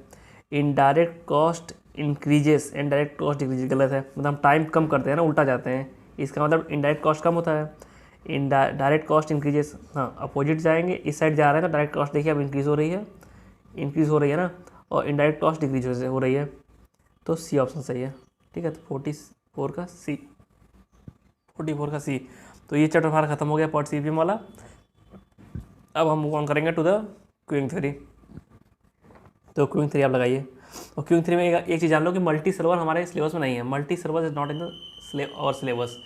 और 3-4 फार्मूले मैं लिखवा दे रहा हूँ आपको, 3-4 फार्मूले मैं लिखवा दे रहा हूँ, उसी पे पूरा चैप्टर हो जाएगा, ठीक है। जल्दी लिखवा रहा हूँ मैं। देखो, अगर पहली बात तो कि रो क्या होता है, रो होता है आपका लैम्डा बाई म्यू, जिसमें कि लैम्डा है कस्टमर अराइवल और म्यू है सर्विस रेट, और लैम्डा जो होता है कस्टमर अराइवल जो होता है वो होता है पॉइजन डिस्ट्रीब्यूशन पे, और जो सर्विस रेट होती है वो सर्विस जो होती है वो एक्सपोनेंशियल पे होती है। इतना आप सीख गए। तो लेंथ ऑफ क्यू जो होती है, लेंथ ऑफ क्यू मतलब लाइन की लंबाई, rho square upon 1 minus rho, and length of system जो होता है वो रो अपॉन 1 माइनस रो होता है, ठीक है। एंड जो आपका वेटिंग ऑफ क्यू जो होता है वो होता है आपका length of Q upon lambda, and waiting of system जो होता है आपका होता है length of S upon lambda, ठीक है। इतनी चीज़ आप याद कर लीजिए, इतने क्वेश्चन हो जाएगा। और एक दो रिलेशनशिप और हैं तो उसमें आप देख सकते हो कि जो एल क्यू होता है ना वो एल एस माइनस रो होता है, ठीक है। ये आप याद कर लो। और बस इतना काफ़ी है, इतना आप याद कर लीजिए, हर क्वेश्चन हो जाएगा, कोई क्वेश्चन आपसे फंसेगा नहीं, ठीक है। इतना काफ़ी है, इसको नोट कर लेना। ये और देखो, जो लेमडा होता है पॉइजन डिस्ट्रीब्यूशन पे होता है, जो कस्टमर अराइवल होता है, और जो सर्विस होती है वो एक्सपोनेंशियल डिस्ट्रीब्यूशन होती है। लेकिन इंटर अराइवल, एक कस्टमर से दो कस्टमर के बीच का जो टाइम होता है वो होता है एक्सपोनेंशियल डिस्ट्रीब्यूशन। ये अब याद कर लो, अब उल्टा हो जाता है। और जो इंटर सर्विस होती है, इंटर सर्विस वो होती है पॉइजन डिस्ट्रीब्यूशन, ओके। इतना याद कर लो, मतलब या तो नोट बना लेना, आप लोग लिख लेना इसको कहीं पन्ने वन्ने पे। इससे आगे कोई क्वेश्चन नहीं आता है इसमें, इससे आगे कोई क्वेश्चन नहीं आएगा, ठीक है। तो पहला क्वेश्चन ट्राई कीजिए।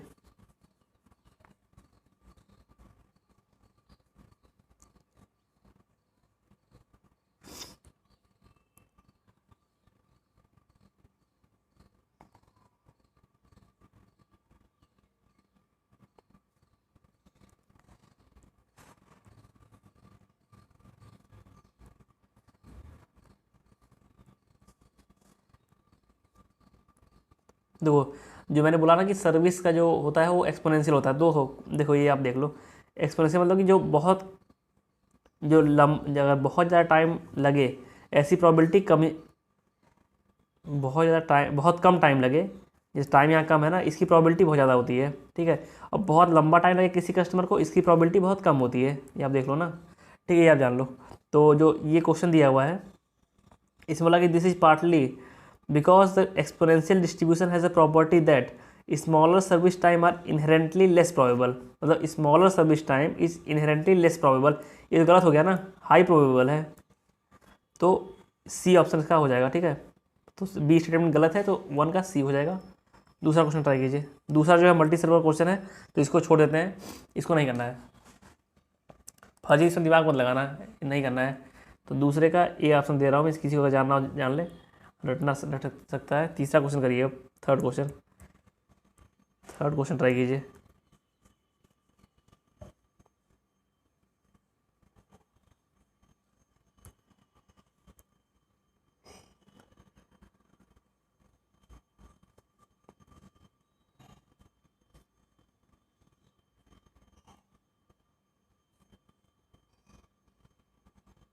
और तो एक चीज़ और, अगर कहीं एवरेज मेंशन किया हुआ है ना, उसका मतलब होता है टोटल सिस्टम में कितना टाइम लग रहा है, लेंथ है। अगर मीन मेंशन किया हुआ है, इसका मतलब क्यू में कितना लेंथ या टाइम लग रहा है, ठीक है।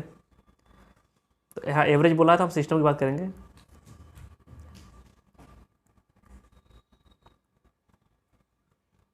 ये मैंने फॉर्मूला बताया था ना, तो इसमें बोला गया कि फर्स्ट कम फर्स्ट सर्व है केस 1 में, और लास्ट कम फर्स्ट सर्व है केस 2 में। लेकिन इसका कोई इफेक्ट नहीं आता वेटिंग टाइम पे, इसका इसलिए दोनों का वेटिंग टाइम सेम होगा, सी हो जाएगा।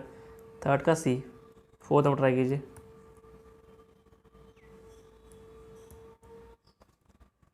Try fourth number.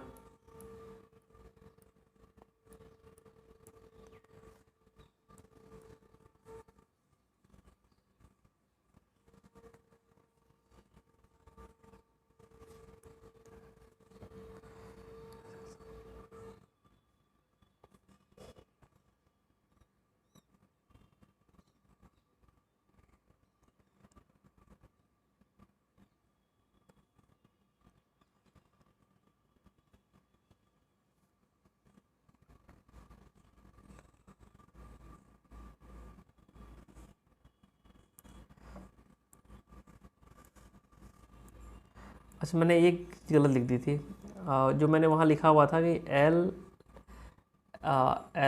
S equal to L Q plus delta, नहीं ये नहीं था यार, इसमें ये था, एक मिनट रुक जाओ, इसको करेक्ट करो आप, इसको करेक्ट करिए आप। करेक्ट ये करना है ना कि जो एल एल क्यूब होता है, एल क्यूब इस एल एस माइनस रो, ठीक है, सही था। तो इसमें क्या बोला गया देखो, इसमें ध्यान दो आप, इसमें बोला गया है कि डब्लू ऑफ सिस्टम क्या हो जाएगा, ये एल अपॉन लेमडा हो जाएगा, ठीक है, एल अपॉन लेमडा होगा ना, ये बताया था मैंने। तो एल क्या है सिस्टम का, वो आपका है L cube minus rho upon lambda, तो L cube upon lambda minus rho upon lambda, तो एल क्यूब अपॉन लेमडा जो आ जाएगा ये आपका हो गया डब्लू क्यू माइनस 1/μ, ठीक है, डब्लू बराबर, तो डब्लू के बारे में पूछा हुआ है तो सिंपली आंसर आ जाएगा W Q minus 1/μ। Answer is D, fourth का डी है ना, फोर्थ का सी है, कहाँ गलती हो रही है यार, सॉरी यहाँ उल्टा लिख दिया मैंने। L S equal to L cube plus rho होता है, वो यार एक बार फिर से देख लो, L equal to L cube plus rho ये होता है हमारा, ये पीछे मैंने पता नहीं क्या बताया था, लेकिन ये सही है, ठीक है, ये सही है, पीछे का मुझे पता नहीं क्या मैंने बताया था, ठीक है। तो यही मैंने यहाँ पुटअप करेंगे और आंसर निकालेंगे, तो आंसर आ जाएगा आपका, यहाँ बीच में प्लस आएगा हर जगह, तो डब्लू बराबर W Q plus 1/μ, and answer is C, fourth का सी। कभी कन्फ्यूजन हो जाता है फरी चीज़ों में, या कुछ इसमें कुछ क्वेश्चन में है ना कुछ, लेकिन कन्फ्यूज़न हो गया तो हो गया। तो आप ट्राई कीजिए फिफ्थ नंबर।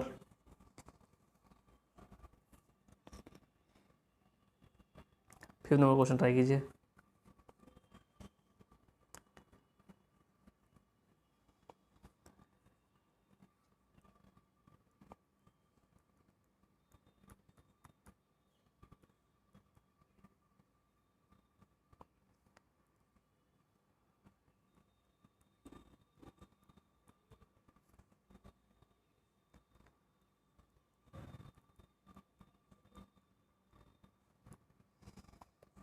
देखो इसमें सिंपल है कि क्यू की लेंथ पूछी हुई है, तो फॉर्मूला मैं बता चुका हूँ, रो स्क्वायर अपन 1 - रो, और रो की वैल्यू होती है λ/μ, पुटअप करने पे 4/3 आया आंसर, ठीक है, 4/3, तो आंसर हो गया आपका ए, फिफ्थ का हो गया ए। सिक्स नंबर ट्राई कीजिए,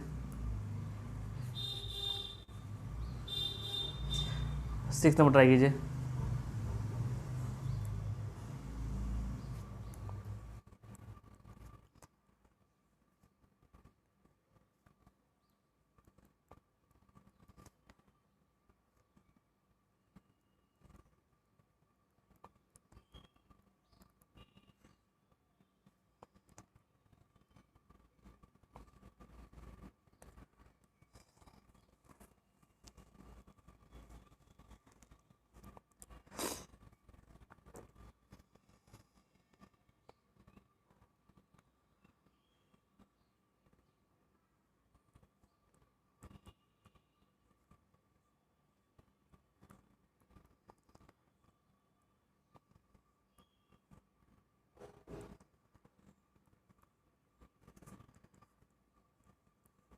दो 25 कार आ रही हैं लगभग, म्यू आपका आ रहा है 25 कार और लेमडा दिया हुआ है 60, तो इन्होंने क्या बोला हुआ है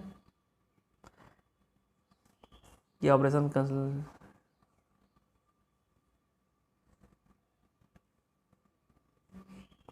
ये देखो इक्वल करना चाहते हैं दोनों कैपेसिटी को, ठीक है, ये कैपेसिटी, एक मिनट रुक जा देख लेंगे मुझे, 2.4 था ना, तो आपका जो ये 25 कार 1 घंटे में निकाल पा रहे हैं, 25 देखो कैपेसिटी इन्होंने कहा है कि 60 है, 60 कार्स को हैंडल कर सकते हैं 1 घंटे में, लेकिन जब हमने टाइम निकाला तो अगर एक मशीन लगा रहे हैं हम लोग तो 2.4 मिनट ले रहा है, तो 2.4 के हिसाब से 1 घंटे में 25 कार निकल पाएंगी, तो हमें 3 मशीन लगानी पड़ेंगी, सो दैट हम लोग 60 कार को निकाल पाएंगे, ठीक है। तो आंसर आएगा सी, आंसर आएगा ए, सिक्स का ए। 7 करिए, सिंपल ये क्वेश्चन समझेगा नहीं है। देखो इन्होंने कहा था कि हम 60 कार, हमारे जो मैन्युफैक्चर, हमारा जो भी है कंपनी की, ये 60 कार की धुलाई कर देते हैं, ठीक है। लेकिन हमने जो इन्होंने जो टाइम दिया 2 मिनट लगते हैं कार को धुलने में, प्लस 20% अलाउंस लेते हैं। इसका मतलब हो गया आपका 2.4 मिनट हो गया। अगर एक कार में 2.4 मिनट लग रहा है तो 1 घंटे में आपकी 25 कार निकल पाएंगी बस। इसलिए हमें 3 मशीनें लगानी पड़ेगी जिससे कि हम 60 कार की कैपेसिटी को रीच कर पाएँ, ठीक है, 60 कार की कैपेसिटी को। देखो कुछ लोग ये कन्फ्यूज होंगे, 60/25 आप करोगे तो कुछ आएगा 2 से 2 पॉइंट कुछ आएगा, लेकिन 2 पॉइंट कुछ का मतलब नहीं होता। 2 पॉइंट का मतलब होता है कि 3 लेना है आपको। 2 पॉइंट अगर 2 आ गया मान लो, तो ऐसा था नहीं कि 2 फैसिलिटी लगाओगे प्लस 0.2 लगा दोगे, लगाओगे आप 3, ठीक है। तो सिक्स का ए हो गया। एंड आप 7th नंबर ट्राई कीजिए।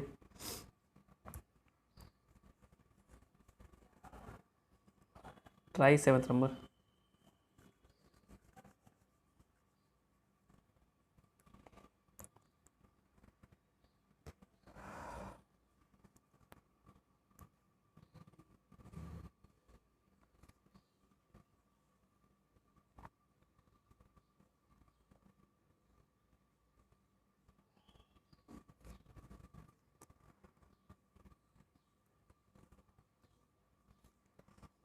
देखो यार, इसमें कहा गया है कि एक स्टोर में 4 मिनट लग रहे हैं 2 कस्टमर के बीच के आने के टाइम को। इसका मतलब 15 कस्टमर आपके आएंगे, 60/4 आप करोगे तो 15 कस्टमर आएंगे आपके 1 घंटे में, 15 कस्टमर पर आवर। तो और सर्विस क्या लग रहा है, 3 मिनट लग रहा है, 3 मिनट लग रहा है एक कस्टमर को। इसका मतलब आपको 20 कस्टमर का आप सर्विस दे सकते हैं पर आवर। तो लेमडा आपका हो गया 15, म्यू हो गया आपका 20। तो रो आपका आ जाएगा लेमडा बाई म्यू मतलब 0.75। और जो प्रोबेबिलिटी होती है ना किसी कस्टमर को आगे वेट करने की, वो होती है रो। ये फॉर्मूला होता है रो। देन रो आप पुटअप कर दो तो 0.75 आंसर आ जाएगा। Answer is D. अब आप 8th नंबर ट्राई कीजिए। ये भी क्वेश्चन सेम ही है, बस डाटा चेंज किया गया है।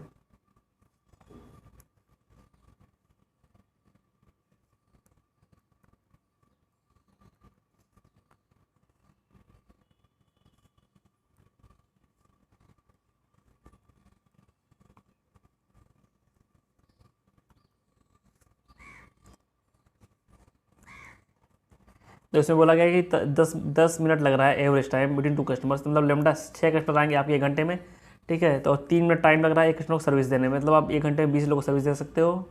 देन लेमडा बाई म्यू कर देंगे, रो निकल आएगा 0.3 और प्रोबेबिलिटी आ जाएगी वेट करने की again 0.3। Then answer is B. 7th का बी आया था, 8th का भी बी आ रहा है। अब 9th कीजिए। 1 मिनट हो गया, आंसर कुछ गलती है। 7th का डी था, सॉरी 7th का डी था, 7th का डी 0.75 आया था ना। 9 नंबर ट्राई कीजिए।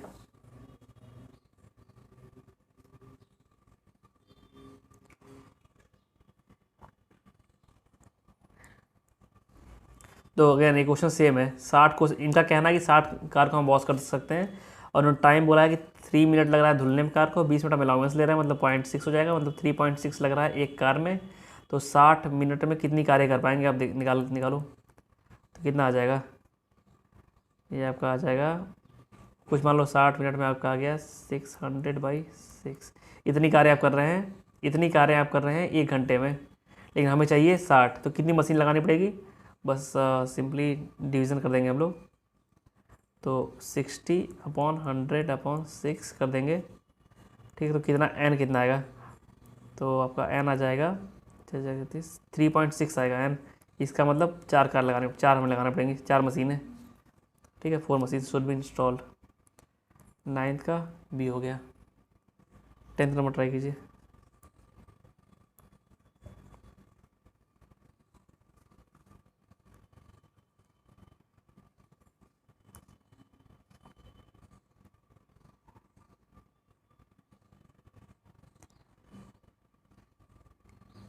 देखो इसमें उन्होंने कहा कि 10 कस्टमर आते हैं 5 मिनट में, तो 10 मिनट में कितने कस्टमर आएंगे, 10 मिनट में कस्टमर आएंगे आपके 20, तो लेमडा हो जाएगा 20। तो नीचे उन्होंने बात की गई है कि सर्विस ये नहीं, वो ये सर्व करने की बात की गई थी, ऊपर बात की गई है सर्व करने की, ऊपर बात की गई सर्व करने की। तो 20 कस्टमर को हम सर्व कर सकते हैं 10 मिनट में। और अराइवल का इन्होंने बता रखा है नीचे कि 15 कस्टमर आ रहे हैं 10 मिनट में, मतलब लेमडा हो जाएगा 15। देखो मैंने 2 से मल्टीप्लाई यहाँ क्यों किया है इसमें, क्योंकि नीचे टाइम सेम करना था मुझे, 10 मिनट टाइम करना था, ठीक है। यहाँ 5 मिनट टाइम था। तो रो आपका आ जाएगा lambda by mu that is 0.75। तो देखो इतने टाइम जो होता है ना सर्वर बिजी रहता है, और इसके अलावा जो टाइम बचता है वो खाली रहता है। तो ये पूछ रहे हैं आइडल टाइम पूछ रहे हैं, तो 1 माइनस 0.75 कर देंगे तो आपको आ जाएगा 0.25, तो आंसर हो जाएगा सी। ठीक है, 0.25 आंसर आ जाएगा। तो 10th का हो गया सी। 11th ट्राई कीजिए।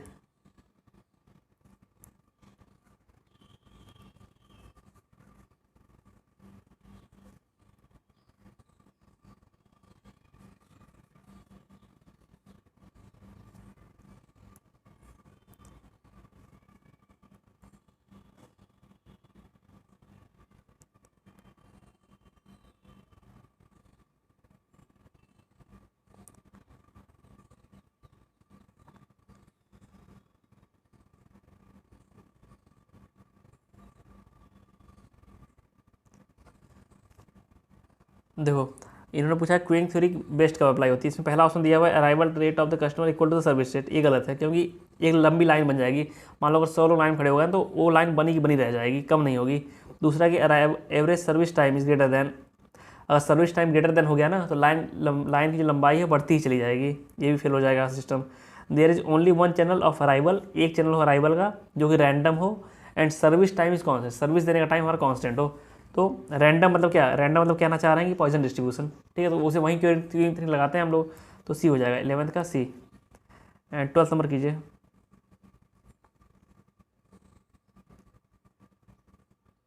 ये तो क्वेश्चन मैं कई बार बता चुका हूँ कि अराइवल जो होता है पॉइजन पे होता है, तो अराइवल के बारे में पूछ रहे हैं तो पॉइजन आंसर मार देंगे।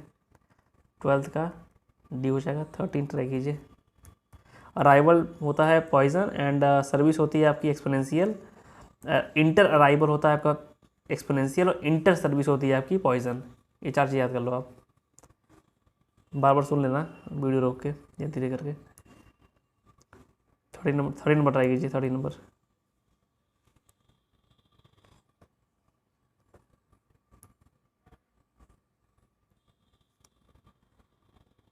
तो मैंने बताया था कि सिस्टम आइडल कब होता है, सिस्टम बिजी होता है आपका लैम्डा बाई म्यू में, और आपका आइडल हो जाएगा 1 माइनस रो में।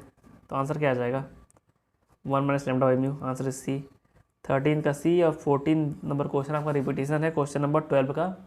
तो 14 का आंसर आपका दे दे रहा हूँ मैं ए। अब ट्राई कीजिए।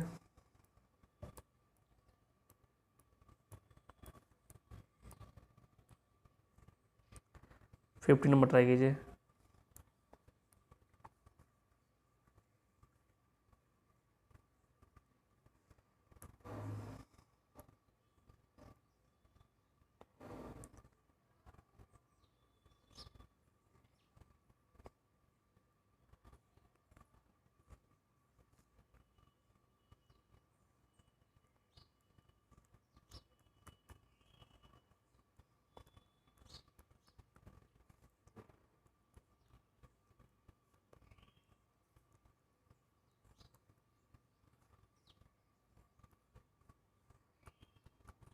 देखो इसमें पूछा गया है कि कितने नंबर लोग होंगे लाइन में, which one of the following is average number of customer in the line including customer being served. मतलब कि सिस्टम पूरा पूछ रहा है। ठीक है, लाइन में कितने हैं प्लस कौन सर्विस ले रहा है, तो वही होता है ना पूरा आपका, वही होता है ना टोटल लेंथ सिस्टम की।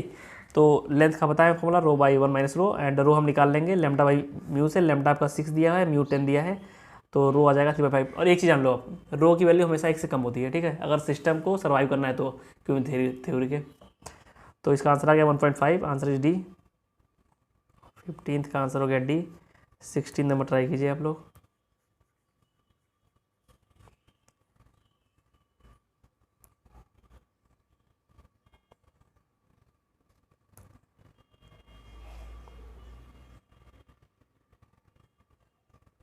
तो ये क्वेश्चन आ गया, क्वेश्चन अगेन आ गया कि arrival in the number of arrival in a cube follows a Poisson distribution. ठीक है, देन इंटर अराइवल टाइम, तो मैंने बताया था ना इंटर अराइवल हो जाएगा आपका एक्सपोनेंशियल। ठीक है, ये कई बार बता चुका हूँ मैं कि अराइवल जो होता है, अराइवल जो होता है वो पॉइजन होगा, इंटर अराइवल एक्सपोनेंशियल हो जाएगा, और सर्विस जो होगी वो एक्सपोनेंशियल होगी, बट इंटर सर्विस आपकी होगी पॉइजन। ठीक है, ये अपोजिट हो जाता है। तो क्या मैंने कहा अभी, पॉइजन एक्सपोनेंशियल हो जाएगा। ठीक है, ये आ जाएगा एक्सपोनेंशियल बी। 16th का बी। 17 ट्राई कीजिए।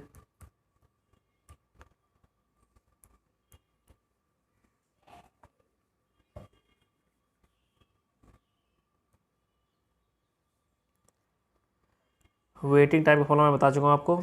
एक्सपेक्टेड वेटिंग टाइम पर कस्टमर इन सिस्टम की बात की गई है, तो आप एल एस लेमडा से डिवाइड कर देंगे, तो ये आपका फॉर्मूला होता है,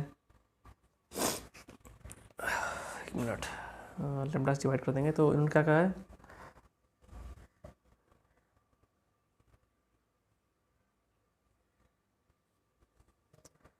expected number of customer in system बोला है, तो लेमडा से डिवाइड करना, तो ये आपका दिया ही है, इसमें लेमडा से डिवाइड कर दीजिए बस आप, तो आपका आंसर आ जाएगा म्यू माइनस लेमडा। ठीक है, सी आंसर 17 का सी। 18 ट्राई करिए।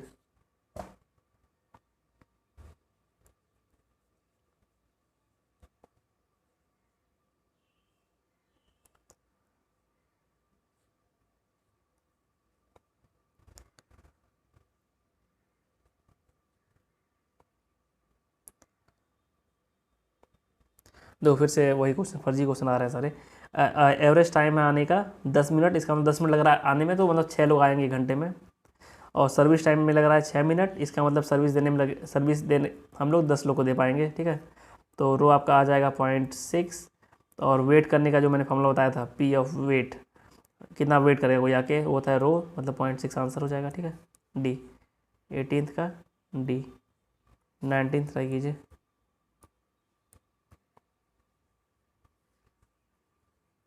19 वाला भी सेम क्वेश्चन है, एक बार कई 2-3 बार कर चुके हैं हम 19 इस टाइप क्वेश्चन। ये कोई कह रहा है कि हमारी कैपेसिटी है 60 कार को धुल पाने की, लेकिन कह रहा है कि ईच कार में 4 मिनट लगता है प्लस 25 अलाउंस लेते हैं, मतलब 1 मिनट और, मतलब टोटल टाइम लग रहा है 12, 5 मिनट लग रहा है टोटल। ठीक है, तो 5 मिनट लग रहा है अगर एक कार में, तो 1 घंटे में हम लोग 12 कार साफ कर पाएंगे, धुल पाएंगे। ठीक है, तो 1 घंटे 12 कार धुल पाएंगे, तो यहाँ उन्होंने कहा कि 60 कार का है, तो हमें 5 मशीन लगानी पड़ेंगी, 5 मशीन लगाएंगे तो हो पाएगा। ठीक है, तो सी 19 का सी। 1 मिनट का आंसर मिला लूँ मैं। 16B 17C 18D 19C। ठीक है, आप जो 20 नंबर क्वेश्चन है वो रिपीटिशन है 14 नंबर का, इसका आंसर दे रहा हूँ डायरेक्टली। इसका आंसर हो जाएगा बी 21 ट्राई कीजिए।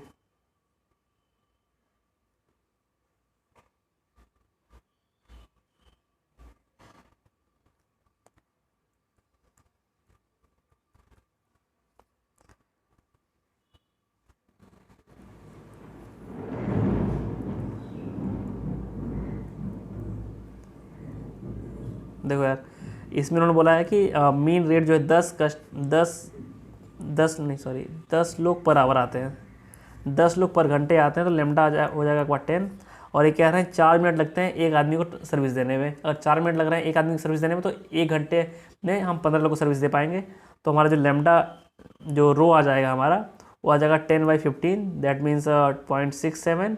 और वेट करने की प्रोबेबिलिटी बता चुका हूँ मैं, रो होती है, दैट इज इक्वल टू 0.67, तो सी हो जाएगा। ठीक है, 21 का सी। 22 कीजिए।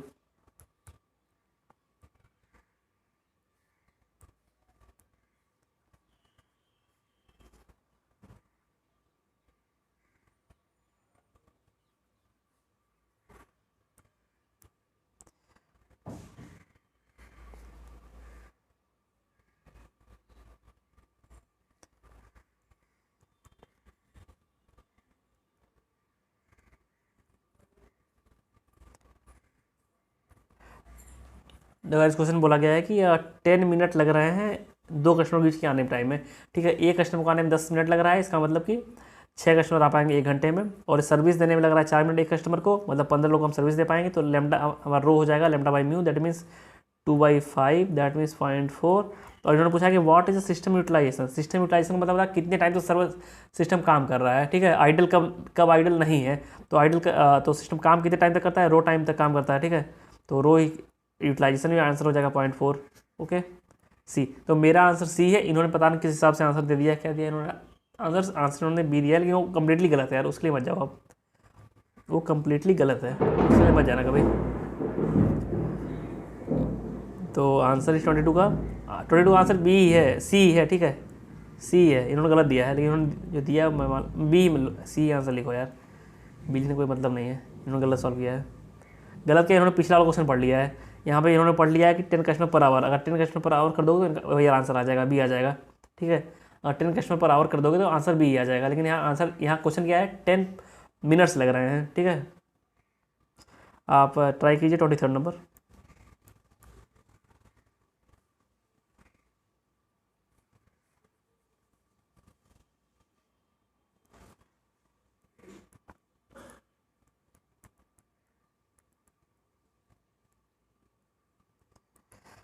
देखो इसमें ए होता है आपका अराइवल, बी होती है आपकी सर्विस, सी आपका होता है नंबर ऑफ सर्वर, डी होता है what is the procedure to serve customers, मतलब कि let, first come first serve, let in first out, ये सब। ठीक है, तो इसमें क्या पूछा हुआ है, द फर्स्ट पोजीशन क्या रिप्रेजेंट करता है, तो फर्स्ट पोजीशन रिप्रेजेंट करता है आपका arrival, probability law for arrival. ठीक है, 23 का ए हो जाएगा, 23 का ए, और 24 जो है रिपीटिशन क्वेश्चन नंबर 16 का, तो 24 का आंसर आपको दे दे रहा हूँ मैं बी। 25 नंबर ट्राई कीजिए, 25 नंबर।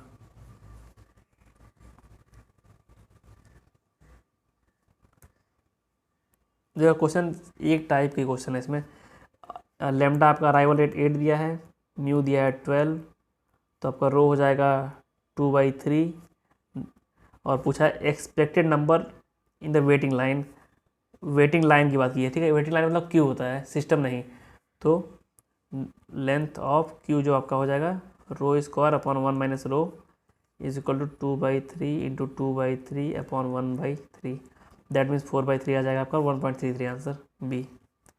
25 का बी, और 26 जो क्वेश्चन नंबर है वो रिपीटिशन है क्वेश्चन नंबर 12 का, तो 26 का आंसर आपका है बी। 27 नंबर ट्राई कीजिए,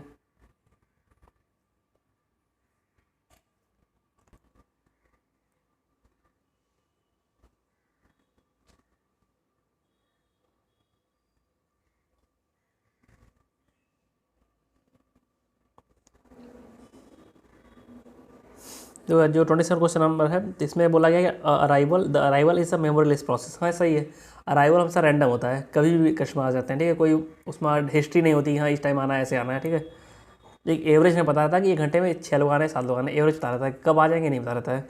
तो मेमोरीलेस प्रोसेस है। Described as the Poisson distribution, ये भी सही है, 1 2 सही है। Third, uncertainty concerning the demand for the service exist, ये यार इसमें मुझे डाउट है, क्या कहना चाह रहे हैं मुझे आइडिया नहीं लग रहा है, तो मैं आपको आंसर दे दे रहा हूँ, और अगर किसी को क्लियर हो इसके बारे में तो आप बताना मुझे। ठीक है, कमेंट सेक्शन में।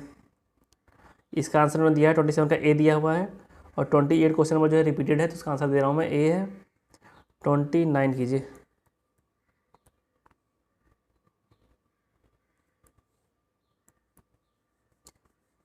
क्वेश्चन नंबर कीजिए।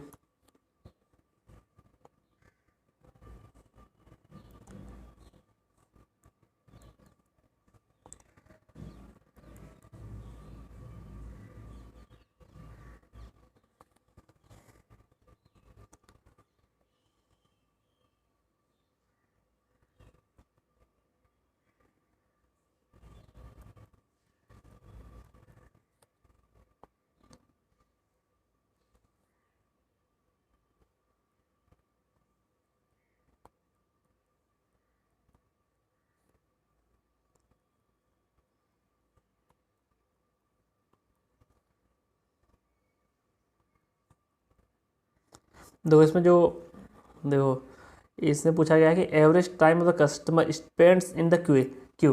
तो इसमें एक दिक्कत है ना, देखो यहाँ हमने जो स्टार्टिंग किया क्वेश्चन की, इसमें हमने ये एज्यूम किया कि 8 customer in every 5 minute, in every 5 minute. ठीक है, ये चीज़ ध्यान रखनी है आपको, क्योंकि टाइम निकालना है हमें यहाँ पे ना। तो हम जो क्वेश्चन सॉल्व कर रहे हैं एवरी 5 मिनट के हिसाब से सॉल्व कर रहे हैं। ठीक है, तो जो हमारा WQ आएगा उसमें 5 से मल्टीप्लाई करना पड़ेगा। एक चीज़ ध्यान दे रहे हो ना आप, अगर इसको अगर 1 घंटा मानते हैं, हम 1 घंटे के हिसाब से निकालते हैं 60 मिनट करके, तो 60 से मल्टीप्लाई करते हैं, यहाँ 5 मिनट के हिसाब से निकाल रहे हैं, तो 5 से मल्टीप्लाई करेंगे। ठीक है, लास्ट में तो ये कैंसिल आउट, ये कैंसिल आउट हुआ, तो 2/5 आया। ठीक है, तो ये टाइम नहीं है, इसे 5 से आप मल्टीप्लाई करोगे एक्स्ट्रा, जो पर 5 मिनट ले रहे हैं ना, ये वही वाला 5 है, ये 5 से 5 कटेगा, 2 मिनट आंसर आ जाएगा। आंसर इज सी, 29 का सी सही है। 30 नंबर कीजिए, 30 नंबर ट्राई कीजिए।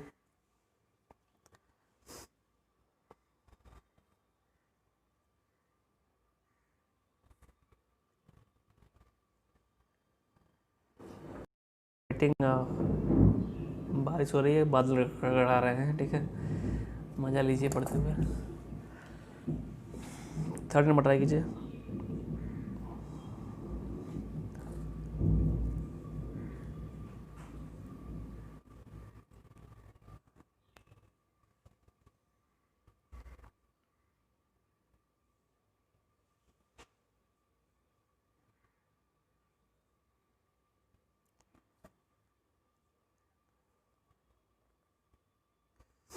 देखो इसमें पूछा गया कि in queuing theory with multiple servers the nature of waiting situation can be studied and analyse mathematically.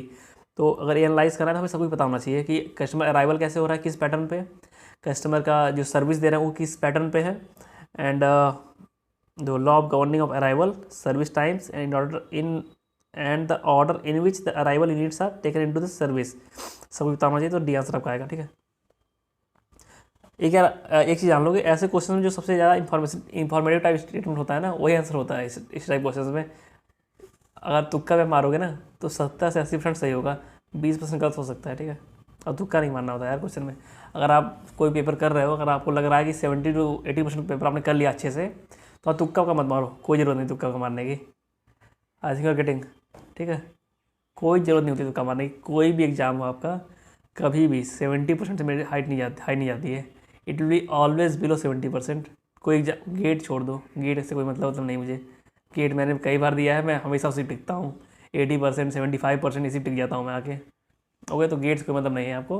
अब जो मैं बता रहा हूँ उसको नहीं है आप। ठीक है, तो ये चैप्टर हो गया आपका, 2 चैप्टर हो गए हमारे, PERT CPM, queuing theory, and third chapter आ रहा है linear programming and linear programming. ठीक है, ये करना है। तो पहला क्वेश्चन ट्राई कीजिए। और जो लीनियर प्रोग्रामिंग का जो चैप्टर है ना, इसका सिलेबस बहुत चेंज हो चुका है अभी तक, और इससे क्वेश्चन अब आते ही नहीं है। कभी कभार आते हैं, अगर कभी बार आते हैं तो ग्राफिकल टाइप वाले आते हैं, और आते नहीं जल्दी इससे। तो इसमें बहुत कन्फ्यूज मत होना, कुछ क्वेश्चन रटने होंगे आपको, और बहुत लाइटली लेना है इस चैप्टर को, क्योंकि 2015 से कोई क्वेश्चन नहीं आया, 5 साल बीत चुके हैं। ठीक है, और क्वेश्चन आया भी तो ग्राफिकल वाला आया है बस। तो पहला क्वेश्चन ट्राई कीजिए।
देखिए, जो लीनियर प्रोग्रामिंग होती है सिंपलेस्ट मेथड से जब करते हैं इसे, तो इसमें नंबर ऑफ लीनियर इक्वेशन बन जाती है। आपने किया होगा S1 + S2 एड ऑन किया होगा ना, वो लगा के आप करेंगे तो 1 का डी आंसर आएगा।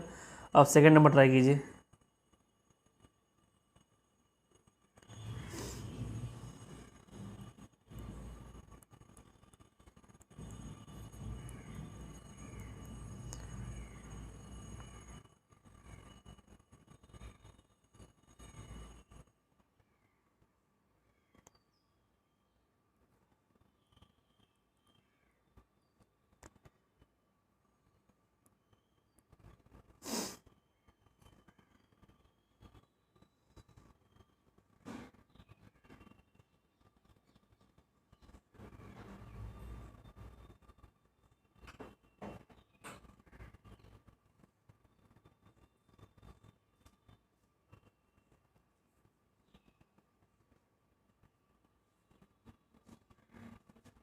देखो, इस क्वेश्चन में दिया हुआ है कि बताना है सोल्यूशन के बारे में।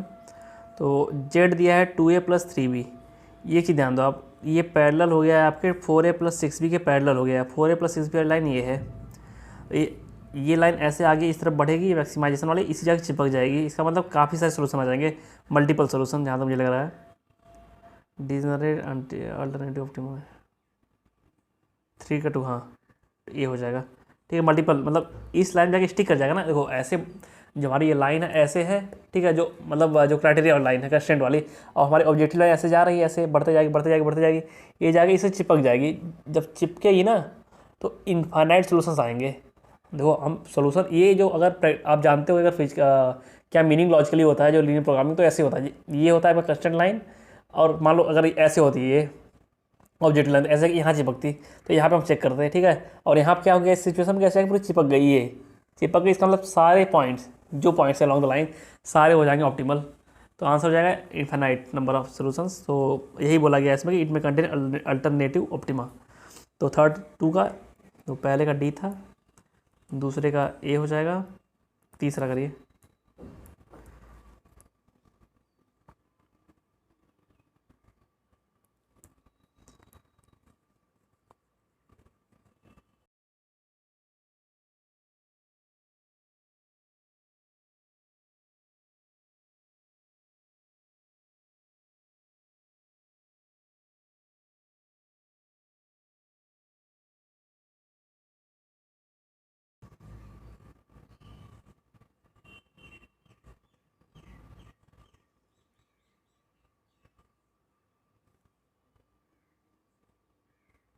देखो जो बिगर मेथड लगाते हैं ना, उसको आर्टिफिशियल क्वांटिटीज देते हैं, उनका कोई मतलब नहीं होता है, लेकिन अब लेते हैं, ठीक है, सॉल्व करने के लिए सोल्यूशन को। तो वही सी पूछ रहा है इसमें, सी हो जाएगा थर्ड का सी। फोर्थ ट्राई कीजिए, फोर्थ नंबर।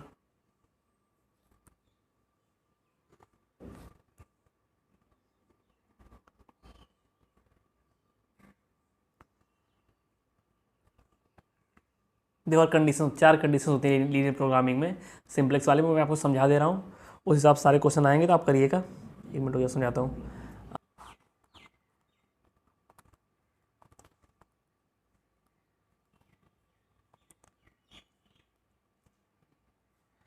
देखो पहला कंडीशन होता है आपका, पहला कंडीशन है अगर नॉन बेसिक वेरिएबल अगर जीरो हो गया, नॉन बेसिक जीरो हो गया, तो आपका इनफाइनाइट सोल्यूशन हो जाएंगे।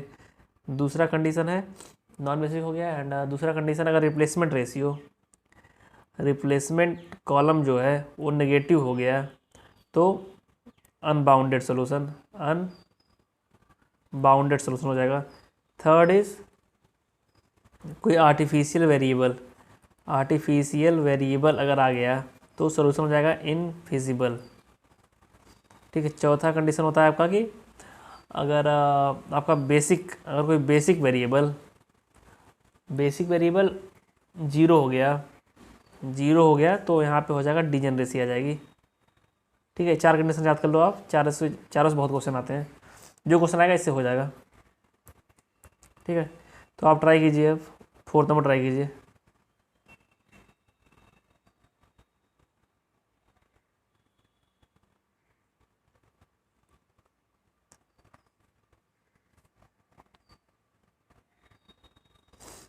तो ये पढ़ते ही आपको आइडिया लग गया होगा, all the ratio of right hand side, मतलब ये रिप्लेसमेंट रेस कॉलम की बात कर रहे हैं, side B I to the coefficient of the entering variable are found to be negative find out हो गया, इसका मतलब अनबाउंडेड सोल्यूशन।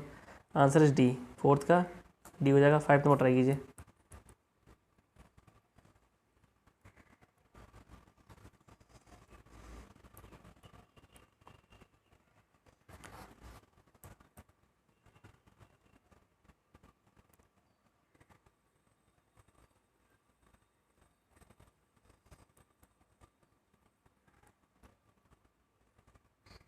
तो तीनों कंडीशन होती हैं लीनियर प्रोग्रामिंग में, जो इक्वेशन बनाते हैं उसमें सारी कंडीशन होती है। All the construct should be in the equation form में होने चाहिए, राइट हैंड साइड आपका नॉन नेगेटिव होना चाहिए, और all the decision variables non negative होने चाहिए, तीनों ही आएगा। 5 का ए।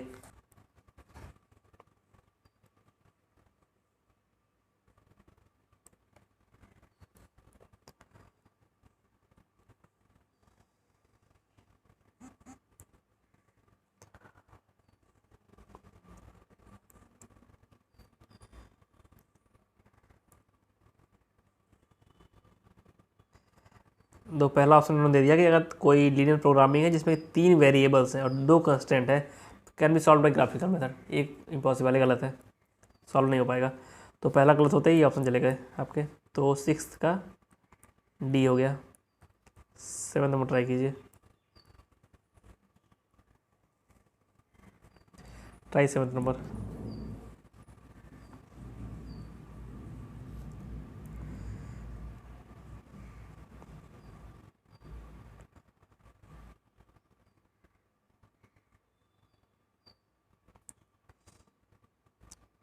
देखो इसमें कहा गया dual of dual is primal, सही है। अगर डबल चीज जैसे नेगेटिव ऑफ नेगेटिव लगा दोगे तो पॉजिटिव हो जाएगा, वही सिनेरियो यहाँ पे है।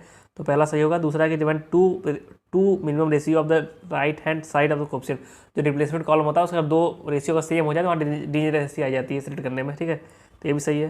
तीसरा, अगर आर्टिफिशियल वेरिएबल बेसिक को छोड़ देता है तो इस कॉलम को डिलीट किया जा सकता है, ये भी सही है। तो 1 2 3 तीनों हो जाएगा और आंसर आएगा 7th का ए। इन्होंने साथ अलग सही है। 7th का आंसर आएगा ए। मैं मिला लेता हूँ, एक बार रुक जाओ। DACDAD सही है। 8 नंबर ट्राई कीजिए अब। 8 नंबर इस सिलेबस में नहीं, 8 नंबर, ठीक है। तो अब मैं आंसर दे रहा हूँ बस, 8 का बी आंसर है। 9 नंबर ट्राई कीजिए। आप देख लो क्वेश्चन की स्क्रीनशॉट ले लो, करना है तो मैचिंग करानी है। हो गया होगा स्क्रीनशॉट अब 9th नंबर ट्राई कीजिए।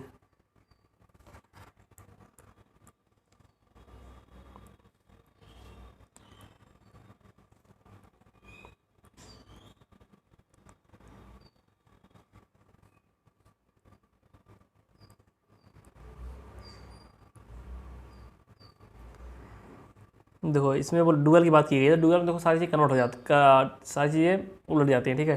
जैसे 6 वेरिएबल 2 कंस्टेंट है तो वहाँ हो जाएगा 2 वेरिएबल 6 कंस्टेंट। तो 2 वेरिएबल 6 कंस्टेंट ये ऑप्शन में है, बी गया। और मैक्सिमा की प्रॉब्लम है तो मिनिमा हो जाएगी, ठीक है। तो 1 और 4 बी।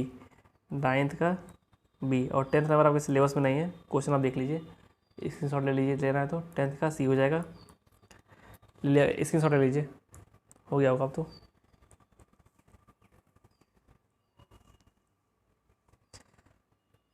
11th नंबर ट्राई कीजिए, 11th नंबर।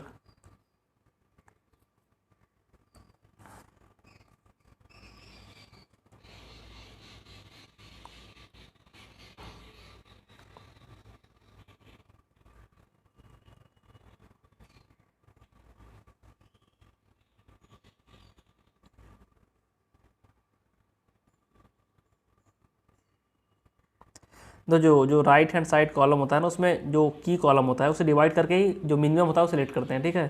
तो minimum positive ratio of the right hand side to the coefficient of the key column is select, D answer होगा इसका। 11th का डी, ठीक है। 12th ट्राई कीजिए।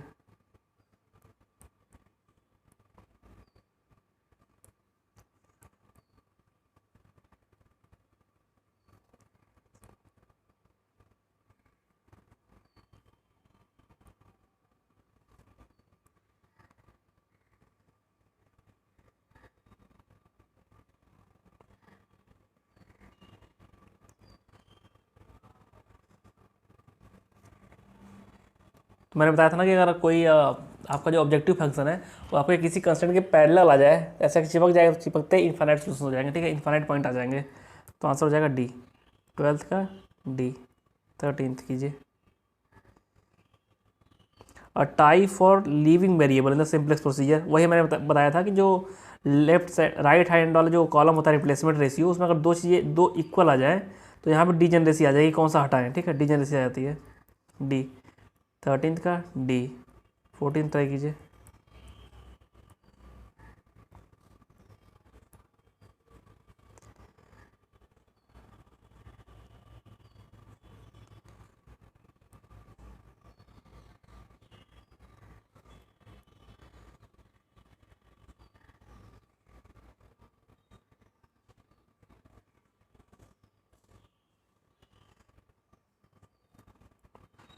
या तो कनकेव जो पहला स्टेटमेंट है वो गलत है।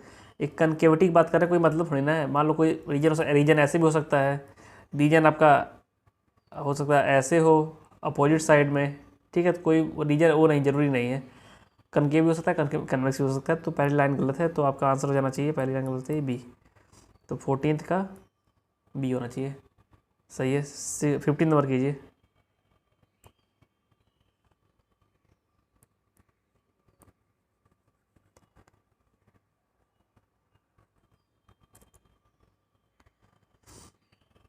देखो 15 नंबर मुझे नहीं आ रहा है यार, पता नहीं क्या लिखा हुआ है इसमें, ये कहना क्या चाह रहे हैं मेरे यही समझ नहीं आ रहा है।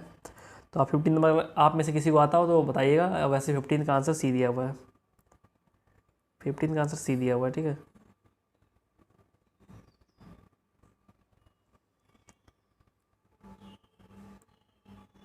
16 ट्राई कीजिए।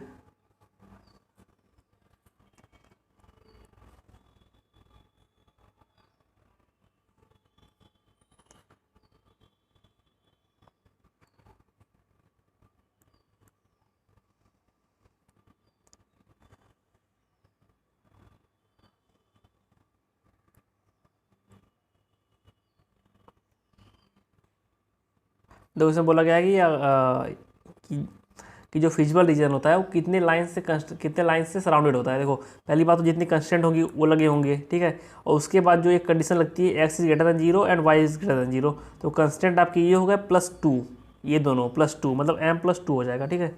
तो 16 का सी। 17 ट्राई कीजिए।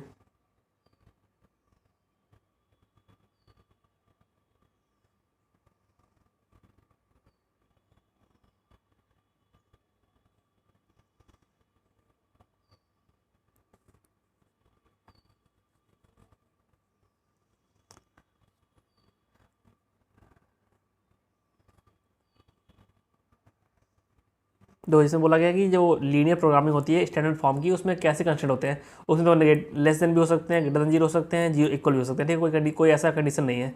तो देन आंसर इज डी। 17 का डी में सारे दिया हुआ है। 18 ट्राई कीजिए।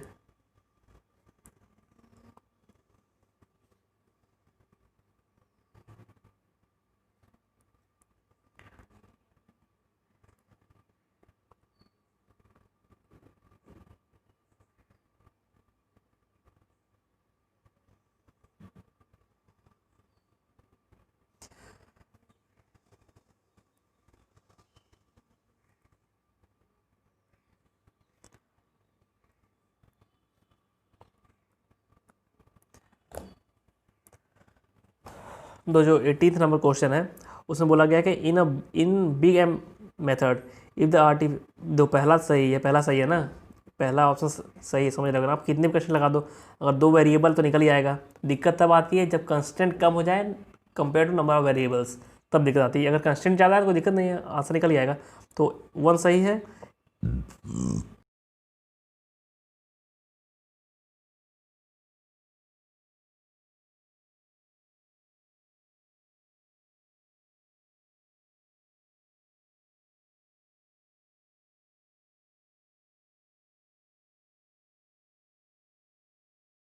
देखो इसमें बोला गया है क्या कि जो पहला देखो सही लग रहा होगा आपको ना, कि कितने में कंस्टेंट आ जाए, वेरिएबल अगर कम है तो निकल आएगा। दूसरा है कि in a big M method if the artificial variable can not be driven out, अगर आर्टिफिशियल वेरिएबल को आप अगर बाहर नहीं निकाल पाए ना तो इनफिजिबल सोल्यूशन होता है। मैंने पहले ये डिस्कस कर दिया है, ठीक है, चार जो कंडीशन बताई थी। तो ये गलत हो जाएगा, ये कह रहे हैं ऑप्टिमल सोल्यूशन दे देगा,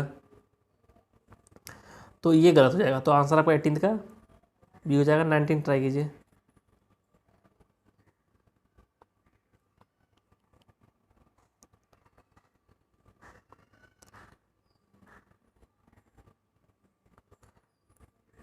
ट्राई 19 नंबर।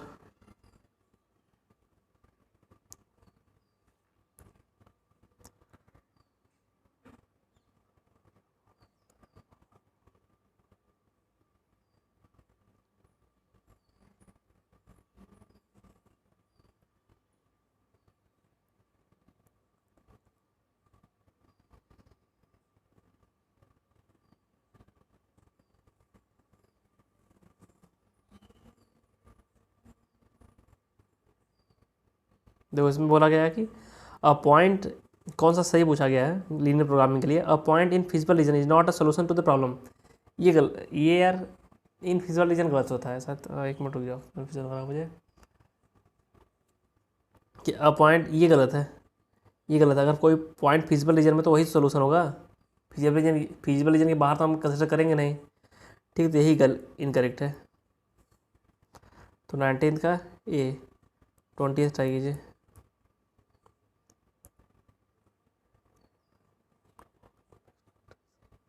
दो, जो क्वेश्चन अगर जब हम क्वेश्चन करते हैं ट्राई ना, अगर कोई ऑप्शन में मिल जाए जो हमें पक्का कन्फर्म हो गया सही सही है, ठीक मानना है, तो हम आगे उसके नहीं पढ़ते हैं, ठीक है। यही तरीका होता है क्वेश्चन करने का, इसी टाइम बचता है हमारे पेपर में।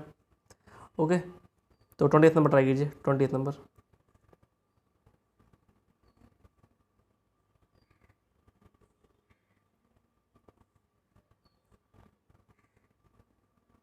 देखो लीनियर प्रोग्रामिंग अगर मिक्स्ड कंस्टेंट है ना, मिक्स्ड कंस्टेंट, तो वहाँ पे हम बिगर मेथड लगाते हैं। ये तीनों तो फर्जी हैं, मतलब क्या है, ये हम ये सही लग रहा है तो ये मार देंगे, ठीक है। 21 करिए।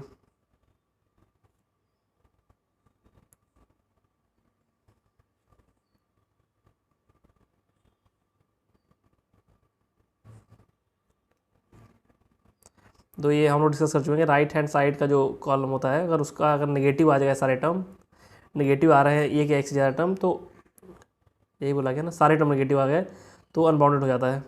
ये देखो जो 4 कंडीशन मैंने लिखवाई थी उसी से अब आंसर आ रहा है डायरेक्टली। 21 का ए। 22 ट्राई कीजिए।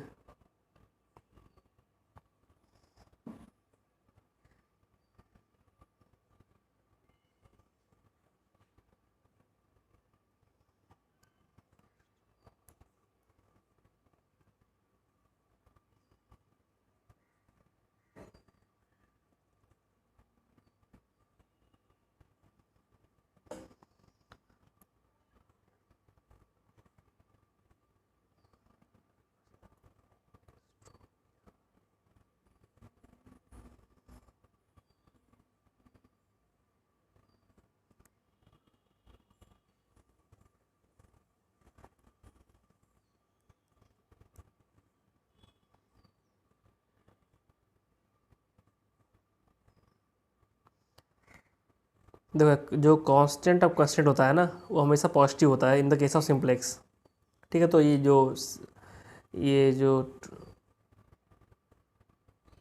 क्या कहना चाह रहे हैं, क्या सही है पूछा है, क्या सही पूछा है ना, तो ये गलत लग रहा है मुझे। बी भी बी भी गलत लग रहा है, सी भी गलत लग रहा है, डी सही है। और simplex algorithm is an iterative procedure, D सही है, ठीक है। तो ये तीनों गलत हैं, डी सही है, 22 का डी सही है ना, सही 22 का डी। 23rd नंबर ट्राई कीजिए।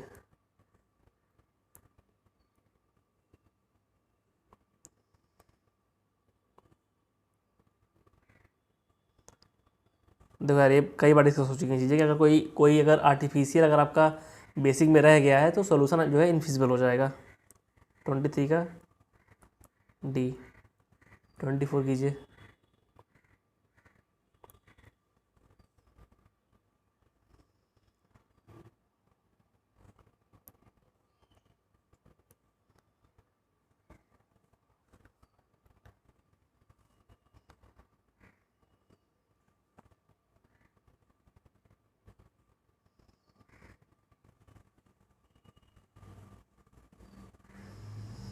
तो इसमें बोला गया है कि जो लीनियर प्रोग्रामिंग होती है वो कहाँ पे लगाते हैं हम लोग, क्या कंडीशन होती है। तो objective function should be expressed as the linear function of variable, ये सही है, आपने किया है वो question. Resources are limited, unlimited नहीं होता है, अनलिमिटेड अगर हो जाएगा रिसोर्स तो फिर प्रोग्रामिंग का मतलब ही क्या हुआ, चाहे इतना खर्चा करता रहिए आप, इन्फाइनाइट ले जाइए। दूसरा गलत है, दूसरा गलत होता है, ये कट गया है, तो तीसरा चेक करना है बस। Decision variable are interrelated and non negative, सही है। नॉन नेगेटिव होता है, इंटररिलेटेड होता है, इंटररिलेटेड। तो 1 3 मीन्स डी आंसर। 24 का डी। 25 नंबर ट्राई कीजिए, ट्राई 25 नंबर क्वेश्चन।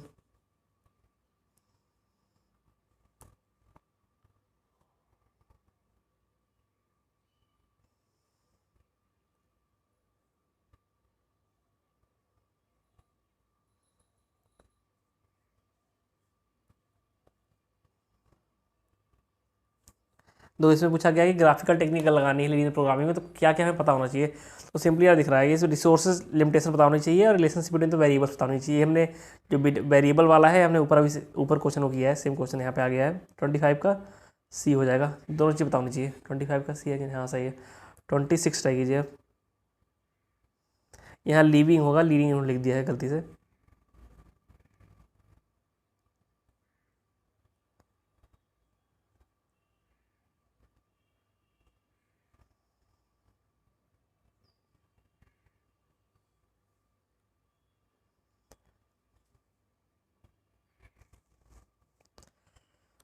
देखो यार एक चीज़ देख लो, जो लीविंग वेरिएबल होता है उसकी वैल्यू की रो में लोवेस्ट होती है, यहाँ पे लोवेस्ट जो होगी वही लीव करेगा, ठीक है। यहाँ स्मॉलेस्ट कोफिशिएंट की नहीं, लोवेस्ट है smallest coefficient in the key रो, ठीक है। तो आंसर अब कहाँ पे, स्मॉलेस्ट सी, 26 का सी आना चाहिए। ये स्मॉल तो वही लीव करता है ना।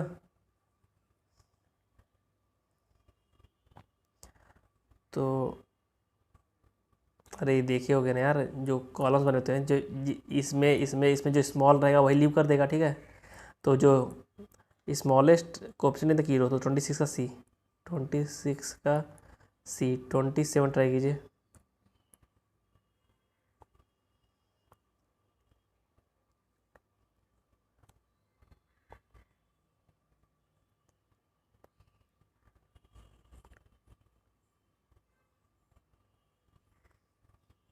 देखो अनबाउंड की बात की है तो अनबाउंड का कंडीशन बता चुका हूँ कि जो सारे रिप्लेसमेंट रेशियो जो होता है वो आपका हो जाए नेगेटिव हो जाए, ठीक है, तब आता है। तो all the ratio in the right hand side to the coefficient in the become negative, सही है। ए 27 का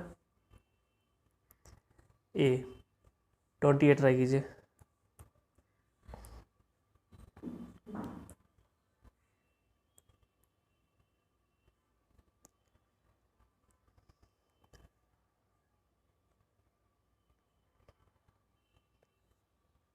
देखो बेसिक वेरिएबल को आप जीरो असाइन नहीं करते हैं और नॉन बेसिक को जीरो असाइन करते हैं। तो इससे पूछा गया है कि जीरो किसको असाइन नहीं करते हैं, has not been assigned the zero value, तो आपका ए आ जाएगा 28 का ए, 29 कीजिए।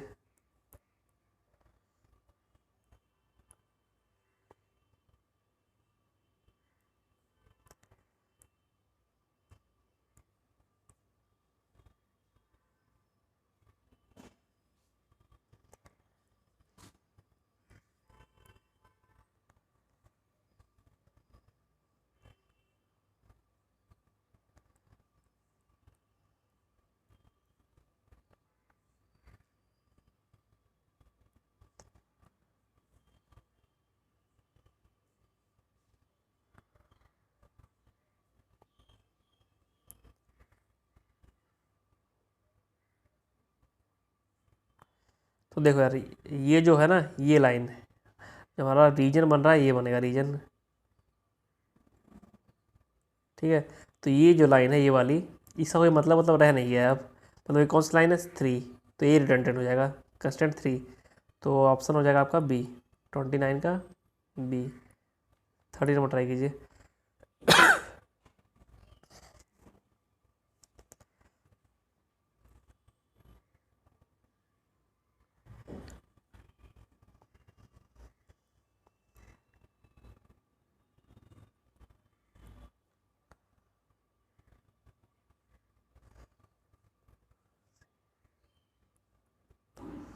देखो इसमें पूछा गया है कि नंबर ऑफ पॉसिबल सोल्यूशन, तो आपका फॉर्मूला ये होता है m × n c m + n - 1, शायद -1 ही होता है। तो आप इसे सॉल्व कीजिएगा, आंसर आपका आ जाएगा ये 6435, मैंने सॉल्व किया हुआ है, कर ही देता हूँ, रुक जाओ कर देता हूँ एक बार।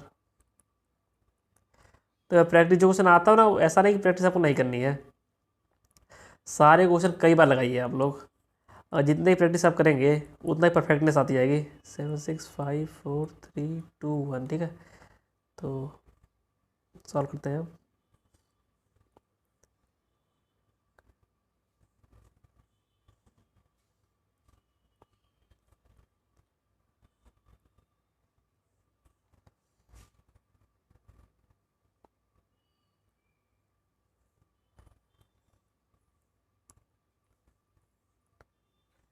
तो आ गया 65 × 99 करेंगे आप तो 6435 आंसर आएगा, ठीक है। तो आंसर इज 30 का सी। अब 31 ट्राई कीजिए।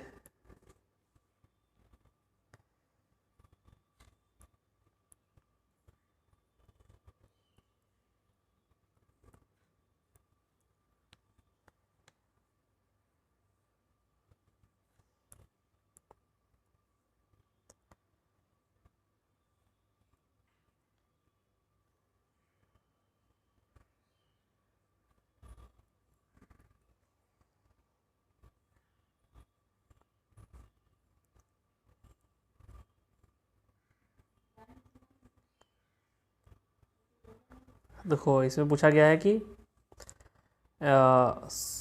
तो ऑप्टिमल सोल्यूशन आएगा, यार फिजिबल रीजन आ रहा है तो ऑप्टिमल सोल्यूशन आएगा इसमें। किसी कोई पैरेलल नहीं है, ये रीजन है हमारा, ये रीजन है, ठीक है। तो 30 का ए होना चाहिए, 32 का ए, 30 नहीं 30, एक मिनट रुक जाओ यार, कुछ गलत हो गया।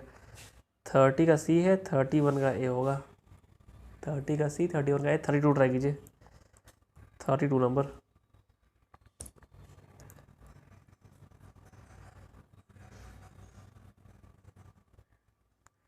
Try question number 32।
तो ये रीजन आपका आएगा, फिजिबल रीजन इतना आएगा, ठीक है। तो इसको सॉल्व आउट करेंगे अब। तो ये पॉइंट आपका एक आ गया 0,9, और दूसरा पॉइंट आपका आ जाएगा 12, 9 पॉइंट सेक्शन है ना, तो इसमें पुटअप करेंगे 9। तो 9 जगह 54, 54 12 3 4 4, तो 4,9 ये आ गया, ये वाला पॉइंट। और ये पॉइंट पुटअप करेंगे 12 36 36 30 30 6 5, 12,5 ये आ गया, ठीक है। तो अब आप देखिए, पुटअप कीजिए आंसर्स। 0,9 पुटअप करना 36 आ रहा है, गलत, ये नहीं होगा। 4 9 कितना आ गया, 4 9 पुटअप करने 5 का 20, 9 का 36, 20 20 36 56, ठीक है। ये पुटअप करिए 12 25 60 60 60 प्लस 20 80, इससे आएगा आंसर ये 12,5 आंसर आना चाहिए, बी 32 का बी, 32 का बी आ गया, ठीक है। तो देखो हमारे सारे क्वेश्चन हो चुके हैं अभी तक, और ये क्लास करीब 2 घंटे के आसपास हो गई है, और हमने अभी आज भी हमने 100 से ज़्यादा क्वेश्चन किए हैं, और ऐसे प्रैक्टिस करेंगे, और हमारा 15 या 20 अक्टूबर तक पूरा कवर अप खींच देंगे, ठीक है। उस सिलेबस की टेंशन नहीं लेनी है आपको। क्वेश्चन लगाइए दबा के आप लोग, और चैनल को प्लीज़ सब्सक्राइब कर दीजिएगा प्लीज़ यार, बहुत मेहनत लग रही है, आप देख ही रहे हो कितना टाइम इन्वेस्ट होता है मुझे, कम से कम 8 या 9 घंटे 10 घंटे लग जाते हैं वीडियो बनाने में, पूरा कंप्लीट वीडियो देने में, इसलिए कई बार डिले भी होता है कभी कभार। Okay, and thank you for being with me. Please subscribe channel subscribe कर दो यार प्लीज़। और अपने दोस्तों को बताओ कि how we are doing practice, कितने अच्छे से प्रैक्टिस कर रहे हैं हम लोग, डेली 100 क्वेश्चन कर रहे हैं, और हमारा 7,000 के आसपास क्वेश्चन कर लेंगे, 7,000 कर लेंगे क्वेश्चन, जहाँ तक ट्राई करेंगे 7,000 हो जाए। 7,000 बहुत क्वेश्चन होते हैं यार, 7,000, ठीक है। And thank you, all the best.